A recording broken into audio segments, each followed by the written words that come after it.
Hello guys. आप सभी का स्वागत है एक बार फिर से वाइटल नर्सिंग एकेडमी के इस ऑनलाइन प्लेटफॉर्म पे। और मैं आज फिर हाजिर हुआ हूँ आपके सामने। प्रीवियस जो पेपर सॉल्यूशंस की अपनी सीरीज चल रही है डेली बेसिस पे, आज ऐसे ही एक प्रीवियस पेपर का अपन सॉल्यूशन करेंगे, जिसमें एनालिसिस करने के बाद मुझे ऐसा लगा है कि वो IKDRC और VMC स्टाफ नर्स के जैसे आपके पेपर्स आने वाले हैं। तो मुझे उम्मीद है कि जितने पेपर सॉल्यूशंस अपने चैनल पे डले हुए हैं और जो डलने वाले हैं 16 दिसंबर तक, ये सारे पेपर्स के सॉल्यूशंस आपके लिए बहुत ही हेल्पफुल होंगे। और मुझे उम्मीद है कि आप मेजोरिटी जो आपका नर्सिंग के जो क्वेश्चंस हैं उनमें से 50% क्वेश्चंस आपके रिसीव आपको हो जाएंगे उन्हीं पेपरों से। और इस हिसाब से ही हमने डेस्क्रिप्टिव सॉल्यूशन आपको पढ़ाया है। बहुत आपके लिए इतना सब कुछ कलेक्ट किया है, सॉल्यूशन देने की कोशिश की है, और हमेशा से कोशिश रही है कि बेस्ट आप कंटेंट हम देना चाहेंगे आपको। तो और रही बात जामनगर के लिए, एक नोट मेरे पास मिला है मुझे। तो जो कैंडिडेट जो जामनगर का जिन्होंने फॉर्म भरा है स्टाफ नर्स का, तो वो आप टेंशन फ्री रहिए। जैसे ही जामनगर का नोटिफिकेशन आएगा एग्जाम डेट का, तो उससे पहले वाइटल नर्सिंग एकेडमी का जो हमारा ऐप है उस पे Jamnagar municipal corporation staff nurse के लिए मैं स्पेशली कोर्स बनाऊंगा। और यहाँ पे भी मैं सिलेबस के अकॉर्डिंग आपको जो भी पैटर्न डिस्क्राइब होगा वो सब चीज़ यहाँ पे डिस्कस किएगी। और जैसे ही जामनगर का पेपर होगा उससे पहले अपन वैसे ही क्लासेस रखेंगे जिस तरह से आज हम IKDRC और VMC के लिए रख रहे हैं। ठीक है। और निमांस के कैंडिडेट भी जो इस वीडियो को वॉच कर रहे हैं उनके लिए भी हेल्पफुल होने वाली है, क्योंकि साइकेट्रिक के मैंने ऑलरेडी यहाँ पे गोल्डन पॉइंट्स डाले हैं, वो वीडियो आप देखिए। और अगर कोई कैंडिडेट जो साइकेट्रिक को अच्छे से पढ़ना चाहता है तो वो ज्वाइन कर सकता है वाइटल नर्सिंग एकेडमी को। तो उसके लिए मैंने सेपरेट सब्जेक्ट का भी कोर्स वहाँ पे डाला हुआ है, तो वो ज्वाइन कर सकता है। ठीक है। और आज का पेपर जो हमारा होने वाला है ये भी प्रीवियस पेपर है, इसको सॉल्यूशन देते हैं। ठीक है, तो क्लास स्टार्ट करते हैं आज की अपन। तो आज का आपका जो पेपर है आपके सामने है। आज के पेपर का सबसे पहला क्वेश्चन जो है वो है JSY इटली सू। ठीक है, गुजराती में है। इंग्लिश में लिखा हुआ है JSY स्टैंड फॉर, यानी आपको फुल फॉर्म इसका JSY का पूछा गया है। तो देखिए, पहला है जननी स्वस्थता योजना, सेकंड ऑप्शन है जननी सुरक्षा योजना, सॉरी जन सुरक्षा योजना है, फिर जननी सुरक्षा योजना है, और जन सुलभ शौचालय योजना है। तो देखिए, इसका राइट आंसर होगा जननी सुरक्षा योजना। पॉपुलर क्वेश्चन है, बहुत बार पूछा गया है। एक एडिशनल क्वेश्चन और बता देता हूँ मैं आपको, लॉन्च डेट आपको याद रखनी है। ठीक है, तो लॉन्च डेट जननी सुरक्षा योजना की है 12 अप्रैल, यानी 12 अप्रैल 2005। ठीक है, ये आपको याद रखना है। क्लियर। तो इस क्वेश्चन का जो आंसर रहेगा वो होगा सी। नेक्स्ट क्वेश्चन देख लेते हैं। ठीक है, आज का जो ये पेपर सॉल्यूशन है ये भी दो पार्ट में होगा। एक पार्ट आज अपन पढ़ेंगे, सेकंड पार्ट इसका कल होगा। ठीक है, क्योंकि जो यस्टरडे एक वीडियो मैंने अपलोड किया है वो बहुत लेट अपलोड इसी वजह से हुआ था, क्योंकि वीडियो जो है वो बहुत ज़्यादा लेंथ हो गया था, अराउंड ऑफ 3 आवर्स का था। तो इसको जो अपलोड होने में जो समय लगता है, हालांकि वीडियो टाइम से पहले ही शूट हो गया था, लेकिन उसको अपलोड करने में बहुत समय लग गया। तो वो आपको मतलब आज मॉर्निंग में आपको रिसीव हुआ होगा। तो इस वजह से मेरी क्राइटेरिया यही है कि कोई भी पार्ट जो अपन पढ़ा रहे हैं वो आपको अच्छे से समझ में आए, इसलिए अपन पेपर्स को दो पार्ट में, जो पेपर मुझे लगेगा वन पार्ट में सॉल्यूशन देने वाला है, जैसे वडोदरा म्यूनसिपल कॉरपोरेशन का 2019 का जो पेपर है वो मैं जल्दी सॉल्यूशन देने वाला हूँ, पूरे 100 क्वेश्चंस का। तो आप बेसब्री से इंतजार जो कर रहे हैं, ठीक है, तो उनका इंतजार मैं जल्दी पूरा करूँगा। ठीक है, और उस पेपर से आपको काफ़ी कुछ हेल्प होगी। ठीक है, तो आप टेंशन फ्री रहिए। सेकंड क्वेश्चन देखिए। सेकंड क्वेश्चन है भारत में, सॉरी, ભારતમાં પ્રથમ વસ્તી ગણતરી ક્યારે કરવામાં આવી હતી? इंग्लिश में है first census India was done. ठीक है, तो सेंसस किसको बोलते हैं? काउंटिंग ऑफ पॉपुलेशन को। ठीक है, काउंटिंग ऑफ पॉपुलेशन, जनगणना जिसको बोलते हैं। ठीक है, देखिए इंडिया में सबसे पहले जो सेंसस किया गया था ना वो 1881 में किया गया था, ये आपको याद रखना है। यानी इस क्वेश्चन का भी आंसर आपका सी रहेगा। ये क्वेश्चन पॉपुलर है, बहुत बार पूछा गया है। 1881 याद रखना है। थर्ड क्वेश्चन देखिए, और जो MPW और FSW का एग्जाम दे रहे हैं उनके लिए भी ये पेपर बहुत हेल्पफुल रहेगा, क्योंकि स्टार्टिंग के काफ़ी क्वेश्चंस जो हैं वो उनसे रिलेटेड हैं। ठीक है, तो इस वीडियो को आप जरूर देखें। जो फीमेल हेल्थ वर्कर हैं यानी axillary nurse midwife and MPW multipurpose health workers के लिए एजुकेशन जो आती है हेल्थ एजुकेशन, वो कम्युनिटी सेक्शंस बहुत ज़्यादा मेजोरिटी पे पूछा गया है। तो वो कैंडिडेट भी ऐसा नहीं सोचे कि नर्सिंग्स के ये क्वेश्चन पेपर हैं, ये उनके लिए भी क्वेश्चन बनते हैं, क्योंकि मैंने ANM और MPW के पेपर भी देखे हैं। और वाइटल नर्सिंग एकेडमी में प्रीवियस वीडियो जो मैंने डाली है उसमें कम्युनिटी की भी काफ़ी वीडियो डली हुई हैं, और कम्युनिटी के क्वेश्चंस भी मैंने सोल्व करवाए हैं, तो आप एक बार वो ज़रूर विजिट करें। उसके साथ साथ ब्लॉग्स में भी मैंने कम्युनिटी के काफ़ी ब्लॉग्स डाले हैं, तो वो भी आप एक बार देख लें, काफ़ी हेल्पफुल रहेंगे वो आपके लिए। थर्ड क्वेश्चन देखिए, थर्ड क्वेश्चन ये है कि विच और वन ऑफ द फॉलोइंग, यानी नीचे दिए गए जो ऑप्शंस है उनमें से एक ऐसा ऑप्शन है जो इंक्लूड नहीं है इस चीज में, elements of primary health care. यानी क्वेश्चन आपसे पूछा गया है PHC का। ठीक है, प्राइमरी हेल्थ केयर में नीचे दिए गए जो चार ऑप्शन है इनमें से वो कौन सा एलिमेंट्स है जो इंक्लूड नहीं है, यानी वो एग्जिट करना है आपको। बाकी तीन इसमें इंक्लूड है। ये क्वेश्चन बना है एक्सेप्ट का। देखिए इस टाइप के क्वेश्चन आपसे पूछे जाएंगे ना, तो आपको याद रखना है एक्सेप्ट का मतलब हो गया है कि आपके तीन ऑप्शंस उस क्वेश्चन में इन्वॉल्व हैं, लेकिन एक ऑप्शन जो है वो इन्वॉल्व नहीं है। देखिए इम्यूनाइजेशन सर्विस अपन करते हैं प्राइमरी हेल्थ सेंटर पे, क्लिक कर दीजिए। फैमिली प्लानिंग सर्विस आप देते हैं, बिल्कुल देते हैं। स्पेशलाइज सर्विस, यहाँ पे आप सस्पेंस है, रोक लीजिए। हेल्थ एजुकेशन देते हैं रिगार्डिंग वाटर और सैनिटेशन के लिए, करते हैं ना। MPW करते हैं, सैनिटाइजेशन का काम करते हैं, क्लोरीनेशन का काम करते हैं ना। तो सैनिटेशन और वाटर के रिगार्डिंग आप हेल्थ एजुकेशन दे रहे हैं, फैमिली प्लानिंग सर्विस दे रहे हैं, इम्यूनाइजेशन सर्विस दे रहे हैं, फर्स्ट एड दे रहे हैं, ये सब चीज़ें किस में आती हैं? प्राइमरी हेल्थ केयर में आती है। लेकिन स्पेशलाइज सर्विस जो है ये किस में आती है? ये टर्सरी केयर में आती है। ठीक है, टर्सरी केयर में आती है, जैसे सर्जरी हो गया, ऑपरेशन हो गया। ठीक है, ये आपको याद रखना है।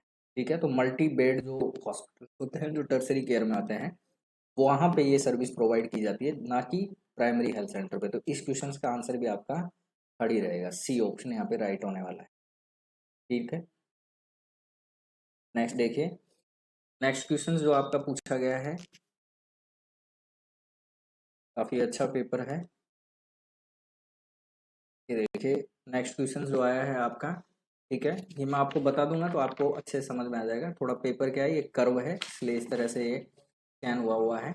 नेक्स्ट क्वेश्चन जो है वो आया है आपके कम्युनिकेबल डिजीज से, और यहाँ पे क्वेश्चन पूछा गया है आपसे किस बारे में? क्वेश्चन आपसे पूछा गया है कॉप्लिक स्पॉट्स जो है are the diagnostic sign one of the following disease. यानी यहाँ पे आपको एक साइन दिया गया है जिसका नाम है कॉप्लिक स्पॉट, और कॉप्लिक स्पॉट नीचे दी गई कौन सी डिजीज है जिसमें प्रेजेंट होता है? तो देखिए रूबेला पहला ऑप्शन है, वूपिंग कप सेकंड ऑप्शन है, मीजल्स है और मम्स है। ठीक है, तो देखिए सबसे पहले रूबेला को पढ़ लेते हैं। रूबेला क्या है? तो रूबेला आपको याद रखना है, इसका दूसरा नाम है जर्मन मीजल्स। क्या नाम है? German measles. ठीक है, जर्मन मीजल्स पहली बात तो आपको ये याद रखनी है। ठीक है, सेकंड चीज आपको याद रखनी है, इसको दूसरा नाम क्या है? 3 डे फीवर भी बोलते हैं इसको। क्या बोलते हैं?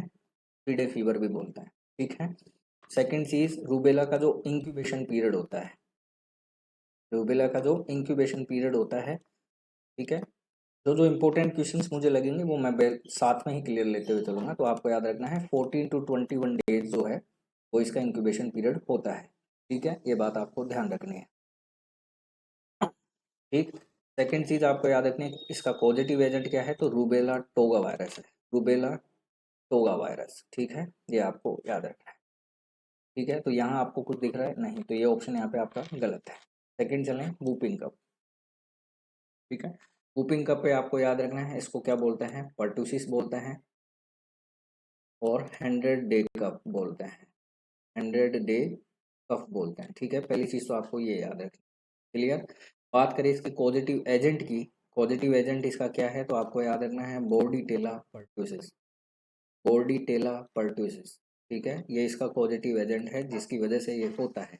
बात करें इसके इंक्यूबेशन पीरियड की, इंक्यूबेशन पीरियड की मैं बात करूँ तो इंक्यूबेशन पीरियड इसका जो रहने वाला है, ठीक है, इंक्यूबेशन पीरियड आपको याद रखना है 7 to 14 डेज इसका इंक्यूबेशन पीरियड होता है।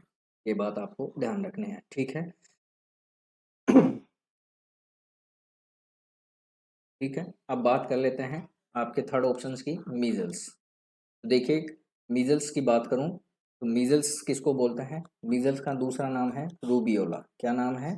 रूबियोला। कंफ्यूज नहीं होना है, रूबेला जो है वो जर्मन मीजल्स को बोलते हैं और मीजल्स को रूबियोला बोलते हैं, रूबियोला। ठीक है, ये बात आपको ध्यान रखनी है।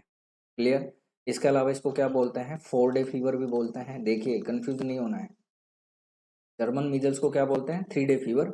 इसको 4 डे फीवर बोलते हैं। क्यों? क्योंकि ये किसमें, आपको याद रखना है, जो प्रोडर्मल जो स्टेज होती है ना, इसकी प्रोडर्मल जो स्टेज होती है वो 4 दिन की होती है और उन 4 दिनों में इसको फीवर आता है, इसलिए प्रोडर्मल, इस 4 डे फीवर बोलते हैं। ये आपको याद रखना है। प्रोडर्मल जो स्टेज होती है, ठीक है, या प्री इरप्टिव भी बोल सकते हो आप इसको, प्री इरप्टिव। ठीक है, प्री इरप्टिव स्टेज। आपसे पूछा जाए कि कॉप्लिक स्पॉट कौन सी स्टेज में देखने को मिलता है, तो आपको याद रखना है प्रोडर्मल स्पॉट स्टेज में देखने को मिलेगा, जो कितने दिन की होती है? 3 से 4 दिन की होती है। ये आपको याद रखना है, ठीक है। कॉप्लिक स्पॉट इसमें देखने को मिलता है। पहली क्लियर हो गई आपको। सेकंड चीज देखिए, और मैं आपको बताऊं, कॉप्लिक स्पॉट में आपको ध्यान रखना है किस तरह का होता है, तो आपको याद रखना है रेड स्पॉट होता है, रेड स्पॉट होता है with white and blue centre होता है इसका, व्हाइट एंड ब्लू कैसा होता है? सेंटर। ठीक है, ये आपको याद रखना है। ये तो हो गया कलरेशन, या फिर जिस तरह से। सेकंड, इसकी लोकेशन तो आपको याद रखना है, बक्कल म्यूकोजा में ये क्या होता है? प्रेजेंट होता है, बक्कल म्यूकोजा। ठीक है, ये आपको याद रखना है। तो बक्कल म्यूकोजा में रेड स्पॉट जो व्हाइट और ब्लू सेंटर के साथ प्रेजेंट हो, उसको बोलते हैं प्रोडर्मल। प्रोडर्मल जो स्टेज है वो 3 से 4 दिन होती है, उसी स्टेज में फीवर आता है। और आपको याद रखना है 3 स्टेज में मीजल्स होता है। ठीक है, ये आपको याद रखना है। और सेकंड चीज आपको याद रखूं, इसको 3CS डिजीज भी बोला गया है, 3CS डिजीज भी बोला गया है। मीजल्स को 3CS डिजीज भी बोला गया है। 3CS क्या होता है वो भी मैं आपको बता देता हूँ। ठीक है, तो 3CS डिजीज किसको बोलते हैं? 3CS डिजीज में आपको याद रखना है, इसमें 3 साइन देखने को मिलेंगे आपको। एक तो मिलेगा कोराइजा, एक मिलेगा कफिंग, ठीक है, कोराइजा, कफिंग, और लास्ट में मिलेगा कंजक्टावाइटिस। कंजक्टावाइटिस, ये आपको याद रखना है। ठीक है, कोराइजा, कफिंग, कंजक्टावाइटिस, ये आपको याद रखना है। ठीक है, अब बात कर लेते हैं इसके पॉजिटिव एजेंट की, वो भी मैं यहीं बता देता हूँ आपको। मीजल्स का जो पॉजिटिव एजेंट होता है वो होता है RNA paramyxo virus, RNA paramyxo virus. ठीक है, ये आपको याद रखना है। और बात करें इसके इंक्यूबेशन पीरियड की, ठीक है, इंक्यूबेशन पीरियड की, मीजल्स बहुत इंपॉर्टेंट है इसलिए बता रहा हूँ आपको। बात करें इसके इंक्यूबेशन पीरियड की, इंक्यूबेशन पीरियड में आपको याद रखना है 10 to 14 डेज इसका इंक्यूबेशन पीरियड होता है। ठीक है, 10 to 14 डेज इसका इंक्यूबेशन पीरियड होता है। ठीक, नेक्स्ट देखिए आपका, तो ये आपका राइट आंसर होने वाला है, सी इस क्वेश्चन का राइट आंसर होगा। कॉप्लिक स्पॉट आपका किस में प्रेजेंट होता है? मीजल्स में प्रेजेंट होता है। ये बात आपको ध्यान रखनी है। ठीक है, बात कर लेते हैं मम्स की। तो देखिए, यहाँ जगह नहीं है, मैं इस तरफ लेकर ले। ठीक है, देखिए, बात करें मम्स की, तो मम्स से रिलेटेड क्या क्वेश्चंस आपसे पूछे जा सकते हैं? मम्स, ठीक है, मम्स में आपको याद रखना है, एक ही चीज याद रखनी है, पैरोटिड जो ग्लैंड होती है, ठीक है, पैरोटिड जो ग्लैंड होती है ये क्या हो जाती है? ये स्वलो हो जाती है। पैरोटिड जो ग्लैंड होती है ना, ये स्वलो हो जाती है, ये आपको याद रखना है। ठीक है, यानी ये जो गर्दन के पास में होता है ना, ये एरिया इसका स्वेल्ड हो जाता है। ठीक है, ये आपको याद रखना है। ठीक, और अब बात करें इसके पॉजिटिव एजेंट की। पॉजिटिव एजेंट की मैं बात करूं तो पॉजिटिव एजेंट में आपको याद रखना है पैरामाइक्सो वायरस ही होता है, पैरामाइक्सो वायरस होता है। ठीक है, ये आपको याद रखना है। ठीक, पैरामाइक्सो वायरस, आप इसको पेरिटोडाइटिस भी बोल सकते हो, पेरिटोडाइटिस भी बोल सकते हो।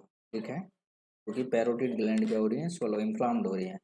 सबसे इंपॉर्टेंट चीज आपसे पूछी जा सकती है, बच्चा जो होता है जिसको मम्स होता है वो पहली कंप्लेंट क्या करता है? फर्स्ट कंप्लेंट तो आपको याद रखना है ईयर एक। और ईयर एक भी आपको याद रखना है नाइट टाइम में सबसे ज्यादा देखने को मिलेगा मम्स में, ये आपको याद रखना है। ठीक है, क्लियर? बात करें इसके इंक्यूबेशन पीरियड की, ठीक है, तो इंक्यूबेशन पीरियड इसका कितना होता है? 14 से लेके 21 डेज का होता है। ठीक है, ये बात आपको ध्यान रखनी है। तो जितने इंपॉर्टेंट टॉपिक्स थे वो सारे मैंने आपको इस क्वेश्चन से देख लीजिए, कितने सारे क्वेश्चन क्लियर हो गए हैं आपके। ठीक है, नेक्स्ट क्वेश्चन पे चले। इस क्वेश्चन का आंसर आपका थर्ड ये है, रिजल्ट इसका राइट आंसर होगा। नेक्स्ट क्वेश्चन है एपिडेमियोलॉजी मा इंडेक्स इटले सू, या फिर इन एपिडेमियोलॉजी इंडेक्स रेफर्स टू। तो ठीक है, तो इंडेक्स जो नाम दिया गया है ना, एपिडेमियोलॉजी का मतलब क्या हो गया, आप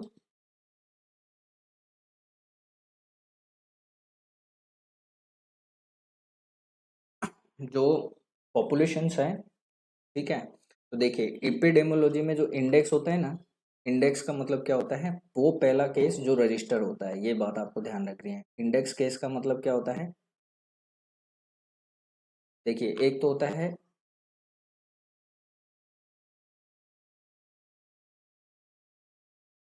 प्राइमरी केस, ठीक है, एक तो होता है प्राइमरी केस और एक होता है इंडेक्स केस। इंडेक्स केस का मतलब ये हो गया, वो केस जो आपका पहला केस होता है किसी भी डिजीज का, उसको इंडेक्स केस कहते हैं। ठीक है, इंक्यूबेशन पीरियड किसको कहते हैं, ये जैसे मान लीजिए बॉडी है और ये एजेंट है, ठीक है, कोई भी एजेंट है, पॉजिटिव एजेंट, ये इस बॉडी में एंटर हुआ, एंटर होने के बाद से लेके यहाँ से लेके और फर्स्ट जब तक इसका साइन नहीं आ जाए, फर्स्ट साइन अपीयर, ठीक है, फर्स्ट साइन अपीयर, इसको बोलते हैं इंक्यूबेशन पीरियड। बॉडी में एजेंट एंटर हुआ वहां से लेके और बॉडी में पहला साइन जब आता है उस डिजीज का, उसको बोलते हैं इंक्यूबेशन पीरियड। और एक होता है कम्युनिकेबल पीरियड, एक होता है कम्युनिकेबल पीरियड। कम्युनिकेबल पीरियड का मतलब ये हो गया कि वो बॉडी उस डिजीज को कितने टाइम तक क्या कर सकती है, स्प्रेड कर सकती है, ये आपको याद रखना है। कितने टाइम तक वो स्प्रेड ऑफ डिजीज, याद रखना है, कितने टाइम तक वो बॉडी उस डिजीज को स्प्रेड कर सकती है, वो जो टाइम ड्यूरेशन होता है ना, उसको बोलते हैं कम्युनिकेबल पीरियड। पॉजिटिव एजेंट तो वो हो गया जो डिजीज को स्प्रेड करता हो। अफेक्टेड होस्ट का मतलब हो गया वो होस्ट, होस्ट कौन होता है, कोई भी हो सकता है, चाहे ह्यूमन हो या एनिमल हो, जहाँ पे पॉजिटिव एजेंट क्या हो रहे हैं, मल्टीप्लाई कर रहे हैं, तो अफेक्टेड होस्ट होता है।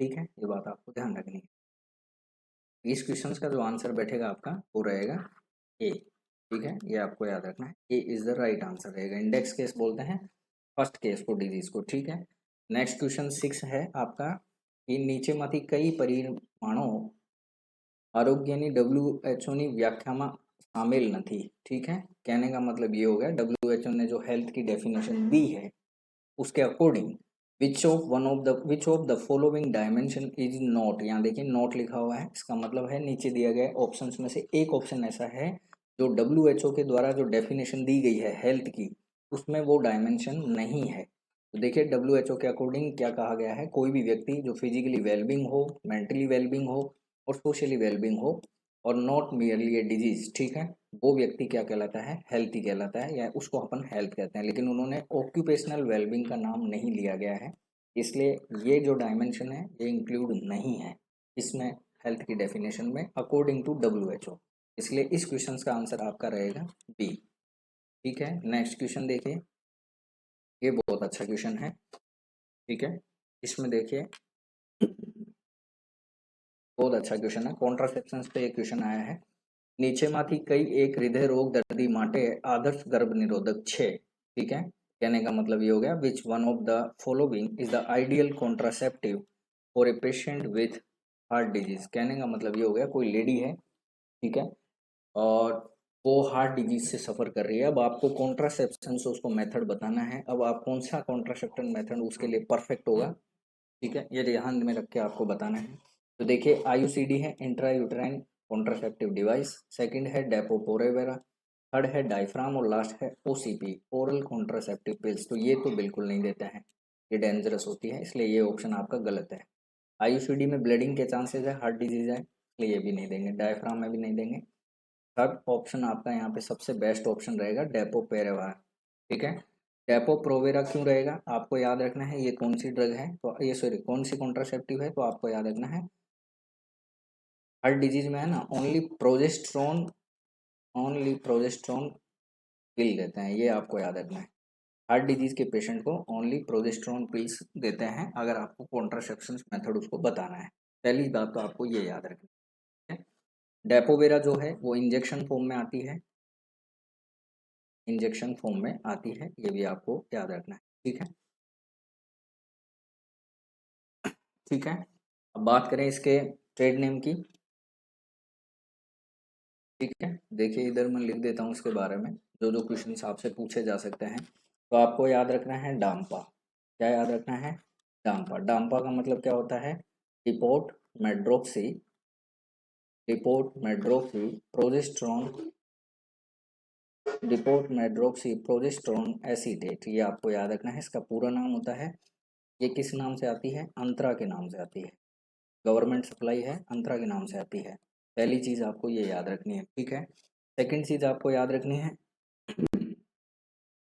जो इसकी डोज है वो है 150 mg। ठीक है, 150 mg।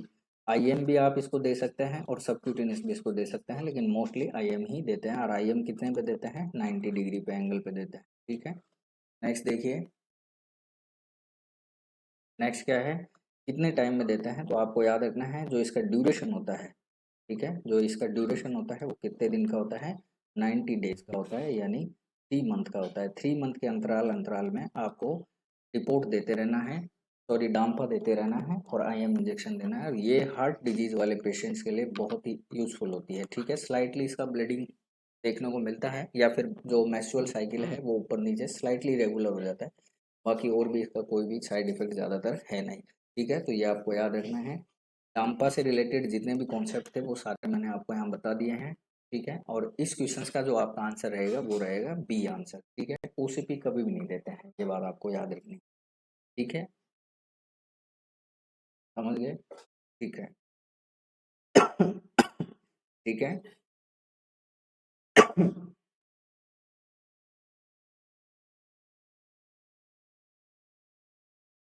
हाँ, हार्मोनल कॉन्ट्रासेप्टिव होती है ये भी याद रखना है आपको। हार्मोनल कॉन्ट्रासेप्टिव का एग्जाम्पल है। ठीक है,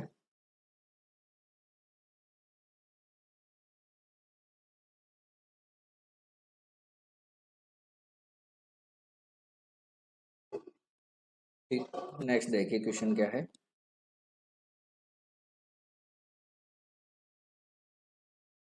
नेक्स्ट क्वेश्चन आपसे पूछा गया है, ये अच्छा क्वेश्चन है। देखिए, नेक्स्ट क्वेश्चन आपसे पूछा गया है, which among the following, which among the following, ठीक है, इज नॉट इंक्लूड, यहाँ भी देखिए नॉट, अब फिर एक्सेप्ट का क्वेश्चन है, include in policy framework of NPP 2000। ठीक है, कहने का मतलब ये है, नीचे माथी कयू एनपीपी 2000 ની નીતિમાં आप खामा समायल नथी, ऐसा कुछ लिखा हुआ है। ठीक है, तो देखिए इस क्वेश्चन को मैं आपको क्लियर करूं। क्वेश्चन आपका आया है नेशनल पॉपुलेशन और पॉलिसी से। एनपीपी का मतलब क्या होता है? National population policy. ठीक है, और ये पॉलिसी 2000 में आई। और आपको याद रखना है ये second population population, sorry second population policy थी। ठीक है, इससे पहले एक पॉलिसी हो रही थी, ये सेकंड पॉपुलेशन पॉलिसी थी, ये आपको याद रखना है। ठीक है, ठीक है। लॉन्चिंग अगर आपसे पूछे कब लॉन्च हुई, तो देखिए इसमें 2000 लिखा ही हुआ है, तो आपको याद रखना है 15 फरवरी 2000 को ये इसको लॉन्च किया गया। ठीक है, ये आपको याद रखना है। ठीक, नेशनल पॉपुलेशन पॉलिसी है। अब ये पूछ रहा है इसमें कौन कौन से पैरामीटर है और कौन सा नहीं है। तो देखिए सबसे पहला है इम्पार्टिंग फ्री और compulsory school education above 14 years of age, ये बिल्कुल करेक्ट आंसर है। एनपीपी 2000 में ही कहा गया था जितने भी कैंडिडेट्स हैं जिनको 14 ईयर्स अबव वालों को फ्री और compulsory health education, sorry school education देना चाहिए। रिड्यूस आईएमआर, ये भी सही है, ये भी इंक्लूडेड किया गया था उसमें। ठीक है, रिड्यूस टीएफआर इस पे रख लेते हैं। Achieve a stable population of 2045, ये भी करेक्ट आंसर है, ये भी इंक्लूडेड है। इसके अलावा यहाँ पे आपको याद रखना है प्रमोट किया गया था डिलेड मैरिज को। ठीक है, प्रमोट किया गया था डिलेड मैरिज को ताकि बाल विवाह ना हो सके। ठीक है, इसमें एज क्राइटेरिया भी रखा गया था, लड़कियों के लिए 18 साल, लड़कों के लिए 21 साल। Promote delayed marriage. ठीक है, ये आपको याद रखना है। इसके अलावा यूनिवर्सल इम्यूनाइजेशन, यूनिवर्सल इम्यूनाइजेशन ये भी इसका एम था। ठीक है, तो यूनिवर्सल इम्यूनाइजेशन जो है ये भी इसका एम था अचीव करना। ठीक है, तो ये जो पैरामीटर्स मैंने आपको बताए हैं ए, बी और डी, ये सारे और ये इसके अलावा ये सारे एनपीपी 2000 में इंक्लूडेड थे। ऑप्शन सी के अलावा सारे ही इंक्लूडेड थे, तो यहाँ आंसर आपको सी रखना है। सी जो है वो एनपीपी 2000 में इन्वॉल्व नहीं थी, ये बात आपको ध्यान रखनी है। क्लियर है? नेक्स्ट देखिए,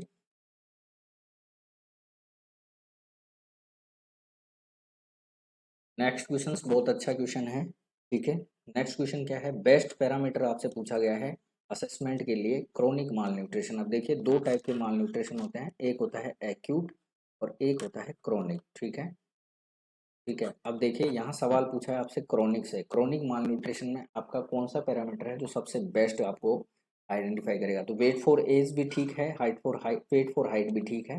हाइट फॉर एज ये तो गलत आंसर है, और मिड अपर आर्म सर्कमफेरेंस ये भी सही है। तीनों में से आपको निकालना है आंसर, तो आपको याद रखना है क्रोनिक माल न्यूट्रिशन के लिए mid upper arm circumference is the right answer रहेगा। MUAC बोलते हैं इसको। ठीक है, नॉर्मल लेवल इसका 11 to 13 होता है, और इसको मेजरमेंट करने के लिए जो डिवाइस यूज की जाती है उसको बोलते हैं सेक्यूर टेप। ये आपको याद रखना है। 3 क्वेश्चन यहाँ से बनते हैं, तीनों आपसे पूछ सकते हैं। ठीक है, ये आपको ध्यान रखना है। तो इस क्वेश्चन का आंसर आपका क्या रहेगा? डी आंसर यहाँ पे आपका राइट माना जाएगा। क्लियर है? नेक्स्ट क्वेश्चन देखिए, बहुत अच्छा क्वेश्चन है। इंटरनेशनल ऑर्गेनाइजेशन से क्वेश्चन आया है, यूनिसेफ स्थापना कया वर्ष में करवानी આવી હતી? बराबर। तो देखिए, UNICEF establish in which year? तो आपको याद रखना है 1946, 1948, 1952 एंड 1955। तो आपको याद रखना है यूनिसेफ जो इस्टेब्लिश हुआ था ना, वो 1946 में हुआ था, ये आपको याद रखना है। 1 दिसंबर 1946 में यूनिसेफ स्थापना हुई, और 1948 यानी 7 अप्रैल 1948 में कौन स्थापित हुआ था? WHO। ठीक है, WHO का हेडक्वार्टर कहाँ है? जिनेवा में। कहाँ है? जिनेवा में। ये कल की क्लास में भी मैंने आपको पढ़ाया है, और ये कहाँ है? स्विट्जरलैंड में। ठीक है, स्विट्जरलैंड में। और जबकि इसके इंडिया का, एशिया का जो WHO हेडक्वार्टर है वो है न्यू दिल्ली में। ये आपको याद रखना है। ठीक है, यूनिसेफ की बात करें तो यूनिसेफ पे आपसे क्वेश्चन पूछा जा सकता है। WHO का फुल फॉर्म भी पूछा जा सकता है, वर्ल्ड हेल्थ ऑर्गेनाइजेशन बोलते हैं इसको, वर्ल्ड हेल्थ ऑर्गेनाइजेशन भी बोलते हैं। ठीक है, ये आपको याद रखना है।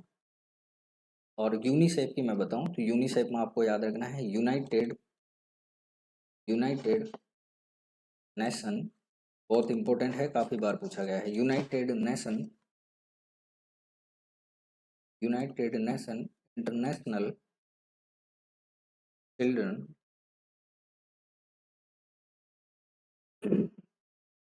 चिल्ड्रंस, ध्यान से पढ़ लेना, इमरजेंसी फंड, ये आपको याद रखना है। ठीक है, इमरजेंसी फंड, ये आपको याद रखना है। यूनिसेफ का हेडक्वार्टर कहाँ है? तो आपको याद रखना है न्यूयॉर्क में। कहाँ है? न्यूयॉर्क। न्यूयॉर्क कहाँ है? US। ठीक है, तो ये आपको याद रखना है। पूरा कॉम्प्लीमेंट आपको याद रखना है। ठीक है, और यूनिसेफ का इंडिया में भी हेडक्वार्टर है। ठीक है, ये भी आपको याद रखना है। इंडिया में जो यूनिसेफ का ऑफिस है, उस ऑफिस कहाँ पे है? दिल्ली में है। और WHO का भी एशिया में न्यू दिल्ली में ही है। ठीक है, तो दोनों का आपको याद रखना है। लेकिन क्वेश्चन आपसे यहाँ से पूछे जाएंगे, न्यूयॉर्क और जिनेवा से। ठीक है, फुल फॉर्म बता दिए है, लॉन्चिंग डेट भी बता दिया आपको। ठीक है, नेक्स्ट क्वेश्चन देख लेते हैं।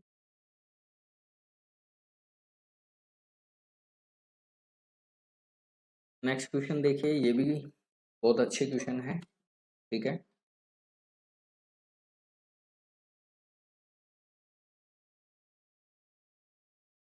नेक्स्ट क्वेश्चन जो आया है, ये आया है पंचायत राज में कया 3 स्तरों मालवा छे, ऐसा कुछ है। और इंग्लिश में देखें तो the Panchayati Raj consist of which 3 tyre structure, इस तरह से क्वेश्चन आया है। क्वेश्चन देखिए, पंचायती राज से आया है। पंचायती राज जो इंडिया में स्टार्ट हुआ था, ठीक है, तो उस समय 3 टायर सिस्टम्स क्या है, ऐड किए गए थे पंचायती राज में। ठीक है, तो 3 टायर सिस्टम वो कौन कौन से है? ये क्वेश्चंस बहुत पॉपुलर है, पहले एग्जाम्स में पूछा जाता था। हालांकि अब ये नहीं पूछा जाता है, लेकिन फिर भी आपको याद रखना है। इस तरह के क्वेश्चंस भी पढ़ मतलब आ सकते हैं। ठीक है, तो ये आपको याद रखना है। यहाँ पे 3 टायर सिस्टम में आपको याद रखना है जो ये था ना पंचायती राज, ये लॉन्च कब हुआ है? तो आपको याद रखना है 1959 में। ठीक है, फर्स्ट स्टेट जो इसने लागू किया था इसको, ये भी पूछा गया है, तो राजस्थान आपको याद रखना है।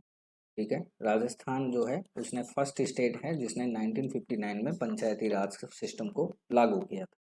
ऑप्शन इसमें कौन से होंगे तो आपको याद रखना है ग्राम पंचायत, पंचायत समिति और जिला परिषद। ये ऑप्शन यहाँ के 3 टायर सिस्टम होते हैं, ये आपको याद रखना है। ग्राम पंचायत जो है वो विलेज लेवल पे होती है, ग्राम पंचायत जो है वो विलेज लेवल पे होती है, पंचायत समिति जो है वो ब्लॉक लेवल पे होती है, तालुका जिसको बोलते हैं, और जिला परिषद जो है वो डिस्ट्रिक्ट लेवल पे होती है।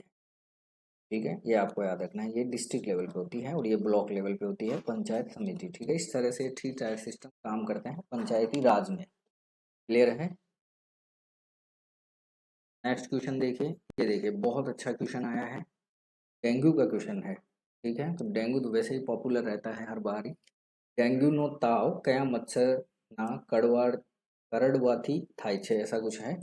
और इंग्लिश में देखें तो dengue fever is caused by bytes of which mosquito, बहुत पॉपुलर क्वेश्चन है, ज़्यादातर पूछा जाता है। ठीक है, तो देखिए पहले बात कर लेते हैं एडीज इजिप्टी, पहला ऑप्शन है।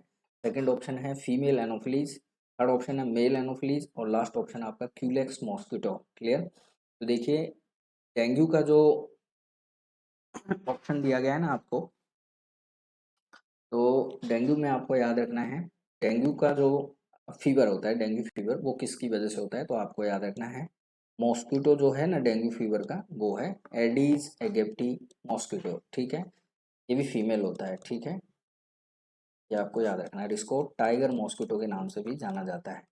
टाइगर मॉस्किटो याद रखना है आपको, टाइगर मॉस्किटो के नाम से भी इसे ही जाना जाता है, ये बात आपको ध्यान रखनी है। क्लियर। फिर और बात करें डेंगू, डेंगू को किस नाम से जाना जाता है तो ब्रेक बोन फीवर के नाम से भी जाना जाता है, ब्रेक बोन फीवर के नाम से भी इसको जाना जाता है, ये बात आपको ध्यान रखनी है। क्लियर है। ठीक है, इसके अलावा फीमेल एनोफ्लीज जो मॉस्किटो है ये क्या कोज करती है, ये मलेरिया कोज करती है, तो आपको ये याद रखना है। ठीक है, मलेरिया कोज करती है। ठीक है, फिर बात करें क्यूलेक्स की, क्यूलेक्स में आपको याद रखना है जापानीज एनसीफिलाइटिस कोज करती है, जापानीज एनसीफिलाइटिस कोज करती है, या फिर जैपनीज एनसेफेलाइटिस को स्प्रेड मतलब करती है, और वेस्ट नील फीवर भी करती है, ये वेस्ट नील फीवर भी करती है, ये बात भी आपको ध्यान रखनी है। ठीक है।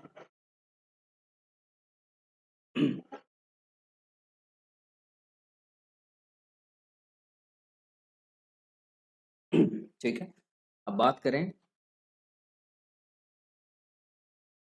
मेरा कुछ टाइम से गला खराब है इसलिए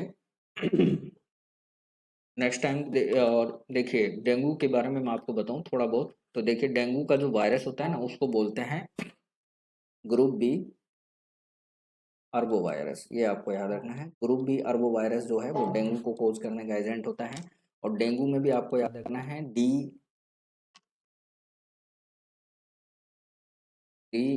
इसकी सब टाइप्स होते हैं, तो DENV जो है वो सेकंड जो है ये मोस्ट डेंजरस होता है।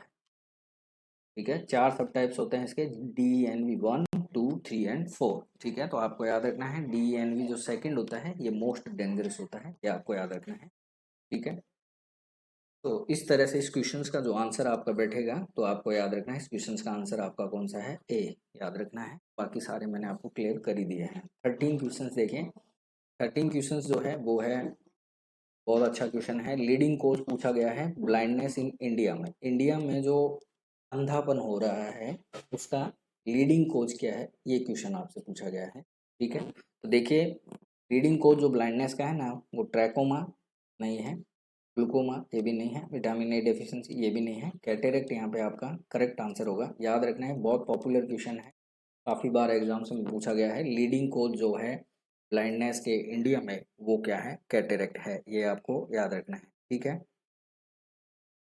ठीक है, बात कर लेते हैं। अब देखिए यहाँ पे ट्रैकोमा आया है, ट्रैकोमा से भी बहुत क्वेश्चन पूछे जाते हैं। ठीक है, तो ट्रैकोमा से रिलेटेड मैं आपको बता देता हूँ ट्रैकोमा से। ठीक है, ट्रैकोमा का पॉजिटिव एजेंट कौन है या किसकी वजह से होता है तो आपको याद रखना है क्लेमाइडिया, क्लेमाइडिया ट्रैकोमैटिस। ठीक है, क्लेमाइडिया ट्रैकोमैटिस की वजह से ये होता है, ये बात आपको ध्यान रखनी है। ठीक है, सेकेंड चीज यहाँ से आपसे क्वेश्चन पूछा जा सकता है डीओसी के बारे में। डीओसी अपन क्या यूज करते हैं ट्रैकोमा में, तो आपको याद रखना है एजिथ्रोमाइसिन। ठीक है, एंटीबायोटिक है, एजिथ्रोमाइसिन जो है वो ट्रैकोमा के लिए यूज की जाती है। ठीक है, ये बात आपको ध्यान रखनी है। ठीक, ट्रैकोमा से जो क्वेश्चन आपसे पूछे जाएंगे याद रखना है, इसका अनोदर नेम ज़्यादातर पूछा जाता है ट्रैकोमा का, तो याद रखना है आपको, इसको रफ आई भी बोलते हैं, ठीक है, रफ आई बोलते हैं और ब्लैक सिकनेस भी बोलते हैं। क्या बोलते हैं? ब्लैक सिकनेस, ठीक है, ये बात आपको ध्यान रखनी है, ब्लैक सिकनेस इस नाम से भी इसको जाना जाता है, ठीक है, ये बात आपको ध्यान रखनी है। क्लियर है? और इसके अलावा सेफ जो ट्रैकोमा है इसमें आपको एक चीज़ और याद रखनी है, ट्रैकोमा जो है इसमें एक स्ट्रेटेजी लागू की गई है, ठीक है, एक स्ट्रेटेजी लागू की गई है जो विजन फॉर साइट के नाम से है, विजन फॉर साइट, ठीक है, ये आपको याद रखना है। नहीं, विजन फॉर 2020 ऐसा कुछ है, विजन 2020, और इसमें ये जो स्ट्रेटेजी है ये है राइट टू साइट, ऐसे नाम से है, राइट टू साइट, ठीक है। और ट्रैकोमा से प्रिवेंशन के लिए आपको याद रखना है ये स्ट्रेटेजी बनाई है, सेफ फॉलो होता है, सेफ एस फॉर सर्जरी, ये याद रखना है, बहुत इंपॉर्टेंट क्वेश्चन है, काफ़ी एग्जाम्स में पूछा गया है। ए फॉर एंटीबायोटिक्स, सेफ, ठीक है, एंटीबायोटिक्स, ठीक है। ट्रैकोमा के लिए स्ट्रेटेजी बनाई गई है राइट टू साइट, और राइट टू साइट में ये पैरामीटर आते हैं जिसमें एस फोर आता है सर्जरी, ए फोर आता है एंटीबायोटिक, एफ फोर आता है फेस क्लीननेस, फेस क्लीनिनेस, ठीक है, और ई फोर आता है एनवायरमेंट मॉडिफिकेशन, एनवायरमेंट मॉडिफिकेशन याद रखना है, एनवायरमेंट मॉडिफिकेशन, ठीक है। तो ये स्ट्रेटेजी फॉलो होती है प्रिवेंशन फॉर ट्रैकोमा के लिए, याद रखना है आपको, ठीक है। और ज़्यादातर ये क्वेश्चन पूछा जाता है इसीलिए मैंने आपको पढ़ाया है, ठीक है। अब बात कर लेते हैं, देखिए बहुत अच्छा क्वेश्चन आया है टीबी से, तो यहाँ पूछा है टीबी નું નિદાન કરવા માટે વપરાતી સ્ટેનિંગ ટેકનિક क्या है, ठीक है। तो यानी आपको पता करना है टीबी के जो पॉजिटिव एजेंट है उसको कैसे स्टेन किया जाता है, स्टेनिंग टेक्निक आपसे पूछी गई है डायग्नोस करने के लिए टीबी को, तो याद रखना है ग्राम स्टेन, ग्राम जीमेसा स्टेन और पीएएस, ये तीनों ही ऑप्शन गलत है। हील लैंसन स्टेन जो है ये सबसे बेस्ट ऑप्शन यहाँ पे रहेगा। टीबी का जो इस क्वेश्चन का जो आंसर है वो थर्ड रहेगा। अब देखिए टीबी जो है मैं आपको बताऊं, टीबी का फुल फॉर्म हो गया ट्यूबरकुलोसिस, जो आप सभी जानते हैं। बात कर लेते हैं इसके पॉजिटिव एजेंट की, ठीक है। तो पॉजिटिव एजेंट जो इसका रहने वाला है वो है माइकोबैक्टीरियम ट्यूबरकुलाई, माइकोबैक्टीरियम ट्यूबरकुलाई, ठीक है, ये आपको याद रखना है। पहली चीज़ तो ये हो गई ये। सेकेंड चीज़ आपको याद रखनी है, इसको डिस्कवर किसने किया है, तो रॉबर्ट कॉच ने किया है, ठीक है, इसीलिए इसको कॉच फिनोमिना के नाम से भी जानते हैं, कॉच फिन, ठीक है, ये आपको याद रखना है। सेकंड चीज जील नैनसन स्टेन जो होता है ना, इसको एसिड फास्ट स्टेन भी बोलते हैं, क्या बोलते हैं, एसिड फास्ट स्टेन, इसीलिए आपको याद रखना है जो टीबी का पॉजिटिव एजेंट है माइकोबैक्टीरियम ट्यूबरकुलाई, इसको एसिड फास्ट बेसिलाई भी बोलते हैं, एसिड फास्ट बेसिलाई, इसी स्टेनिंग के बाद में ये पड़ा, ठीक है। सेकंड चीज आपको याद रखनी है रोड शेप्ड होता है ये, ठीक है, रोड शेप्ड क्या है, बैक्टीरिया है, ये आपको याद रखना है, ठीक है, रोड शेप्ड बैक्टीरिया है, ग्राम पॉजिटिव भी है, ग्राम पॉजिटिव भी, ठीक है। आइडेंटिफाई करना है आपको, डायग्नोस करना है तो आप ये यूज करेंगे जील नेल्स, एंड ये आपको याद रखना है, ठीक है, ये बहुत इंपॉर्टेंट है, ये आपको याद रखना है। क्लियर? इसके बाद दो टाइप्स की टीबी होती है, एक तो होती है पल्मोनरी और एक होती है एक्स्ट्रा पल्मोनरी, ठीक है, मोस्ट कॉमन जो होती है वो पल्मोनरी होती है, ये भी आपको याद रखना है, ठीक है। और एक्स्ट्रा पल्मोनरी की मैं बात करूं तो आपको याद रखना है स्पाइन, स्पाइन कोड होती है ना उसकी स्पाइन की टीबी, ठीक है, इसको पोर्ट स्पाइन के नाम से जानते हैं, ये आपको याद रखना है, भी क्वेश्चंस बहुत बार पूछा गया है, पोर्ट स्पाइन का मतलब क्या होता है, तो आपको याद रखना है स्पाइनल जो होती है उसमें अगर टीबी हो जाए तो उसको बोलते हैं स्पाइन टीबी, ठीक है, ये बात आपको ध्यान रखनी है, ठीक। ठीक है, ये आपको ध्यान रखनी है। और अगर आपसे पूछे कि टीबी की वो कौन सी टाइप्स है जो मोस्ट डेंजरस होती है, तो मोस्ट डेंजरस जो टीबी होती है ना, मोस्ट डेंजरस जो टीबी है वो है मेनिंजियस टीबी, याद रखना है, मेनिंजियस टीबी, मेनिंजियल जो होती है ब्रेन में वहाँ पे टीबी हो जाती है, तो ये होती है मोस्ट डेंजरस, ये आपको याद रखना है, ठीक है। तो यहाँ से रिलेटेड जो भी आपको क्वेश्चन थे वो बता दिए हैं, एक क्वेश्चन और रह गया है वो भी बता देता हूँ। वर्ल्ड टीबी डे कब मनाया जाता है, वर्ल्ड ट्यूबरक्लोसिस डे कब मनाया जाता है? तो याद रखना है 24 मार्च को, ठीक है। और इसको किस नाम से जानते हैं? निक्षय डे के नाम से डे, ठीक है। इसके लिए डॉट्स यूज करते हैं। Direct observation treatment of short course, direct observation treatment of short course याद रखना है, ठीक है। बाकी ज़्यादा डॉट्स आपको याद रखना है। डॉट्स की जो थेरेपी है वो किस में यूज होती है? तो टीबी भी आपका आंसर होना चाहिए, फुल फॉर्म भी यहाँ बता दी है, ठीक है। ये बात आपको ध्यान रखना है। क्लियर? प्रोपलेट इन्फेक्शन है, ठीक है, ये भी आपको याद रखना है। क्लियर हो गया? नेक्स्ट क्वेश्चन चलें।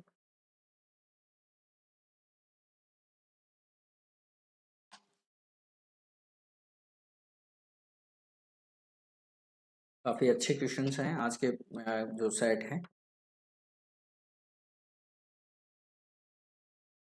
ये देखिए फिर से क्वेश्चन आ गया आपका, बहुत अच्छा क्वेश्चन आया है, ठीक है।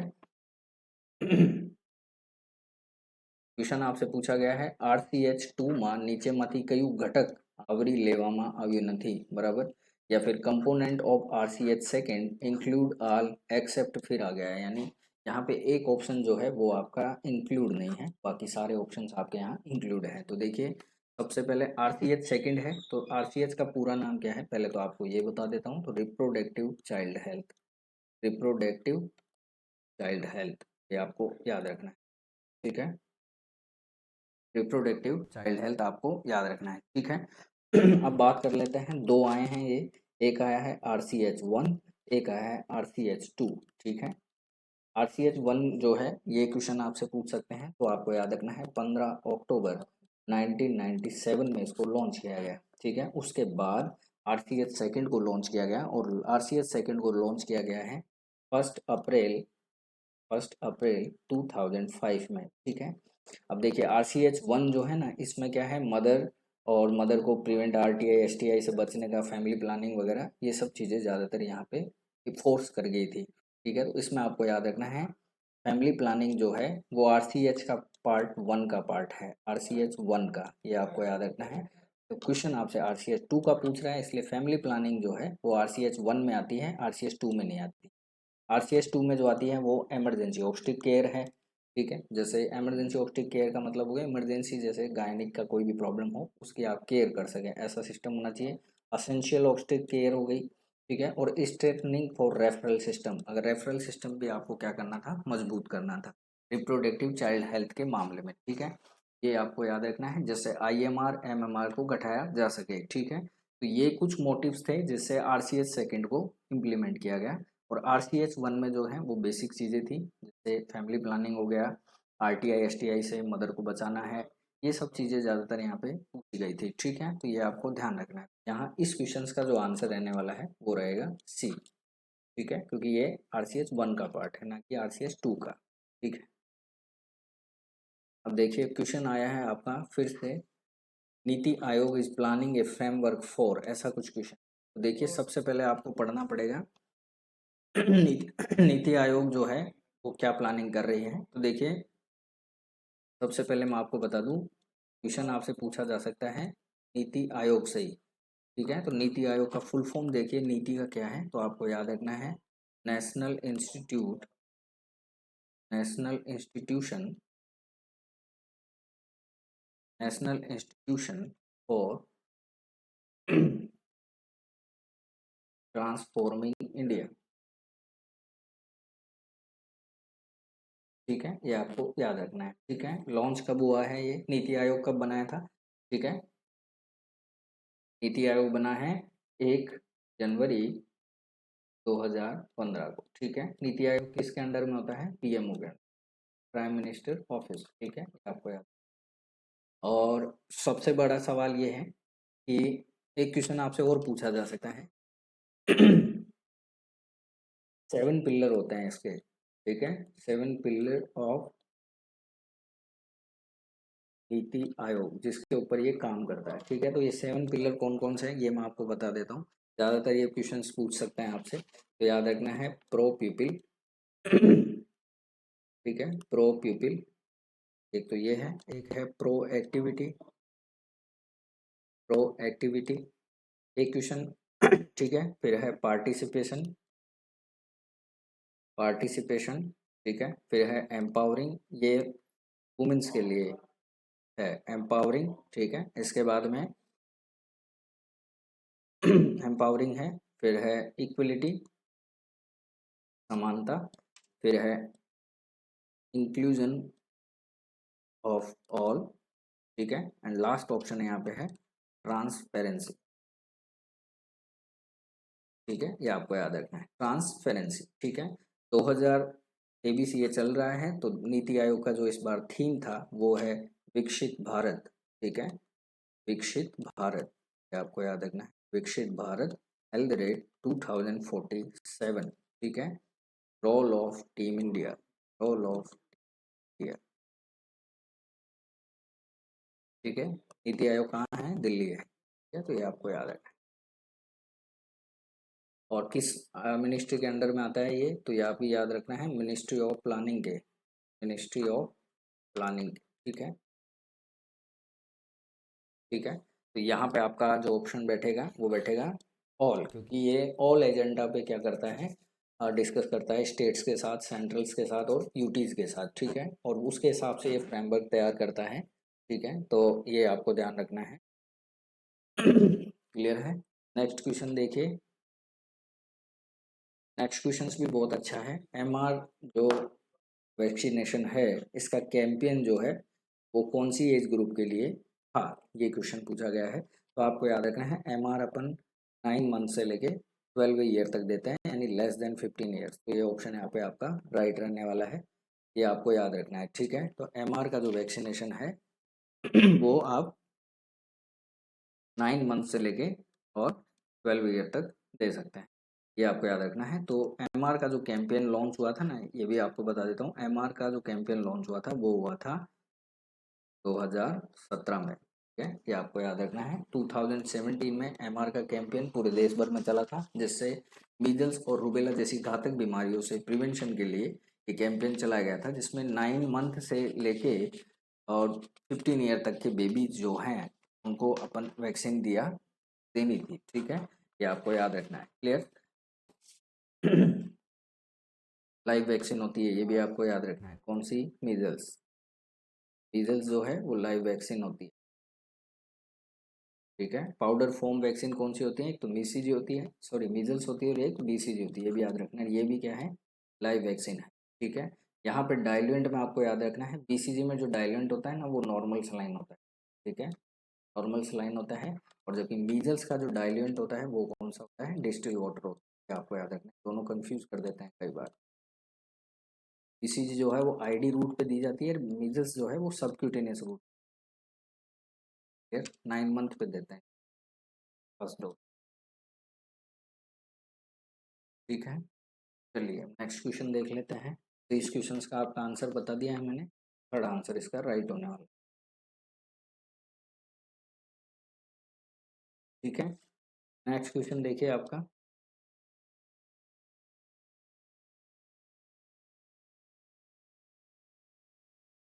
काफी अच्छा क्वेश्चन है ये भी।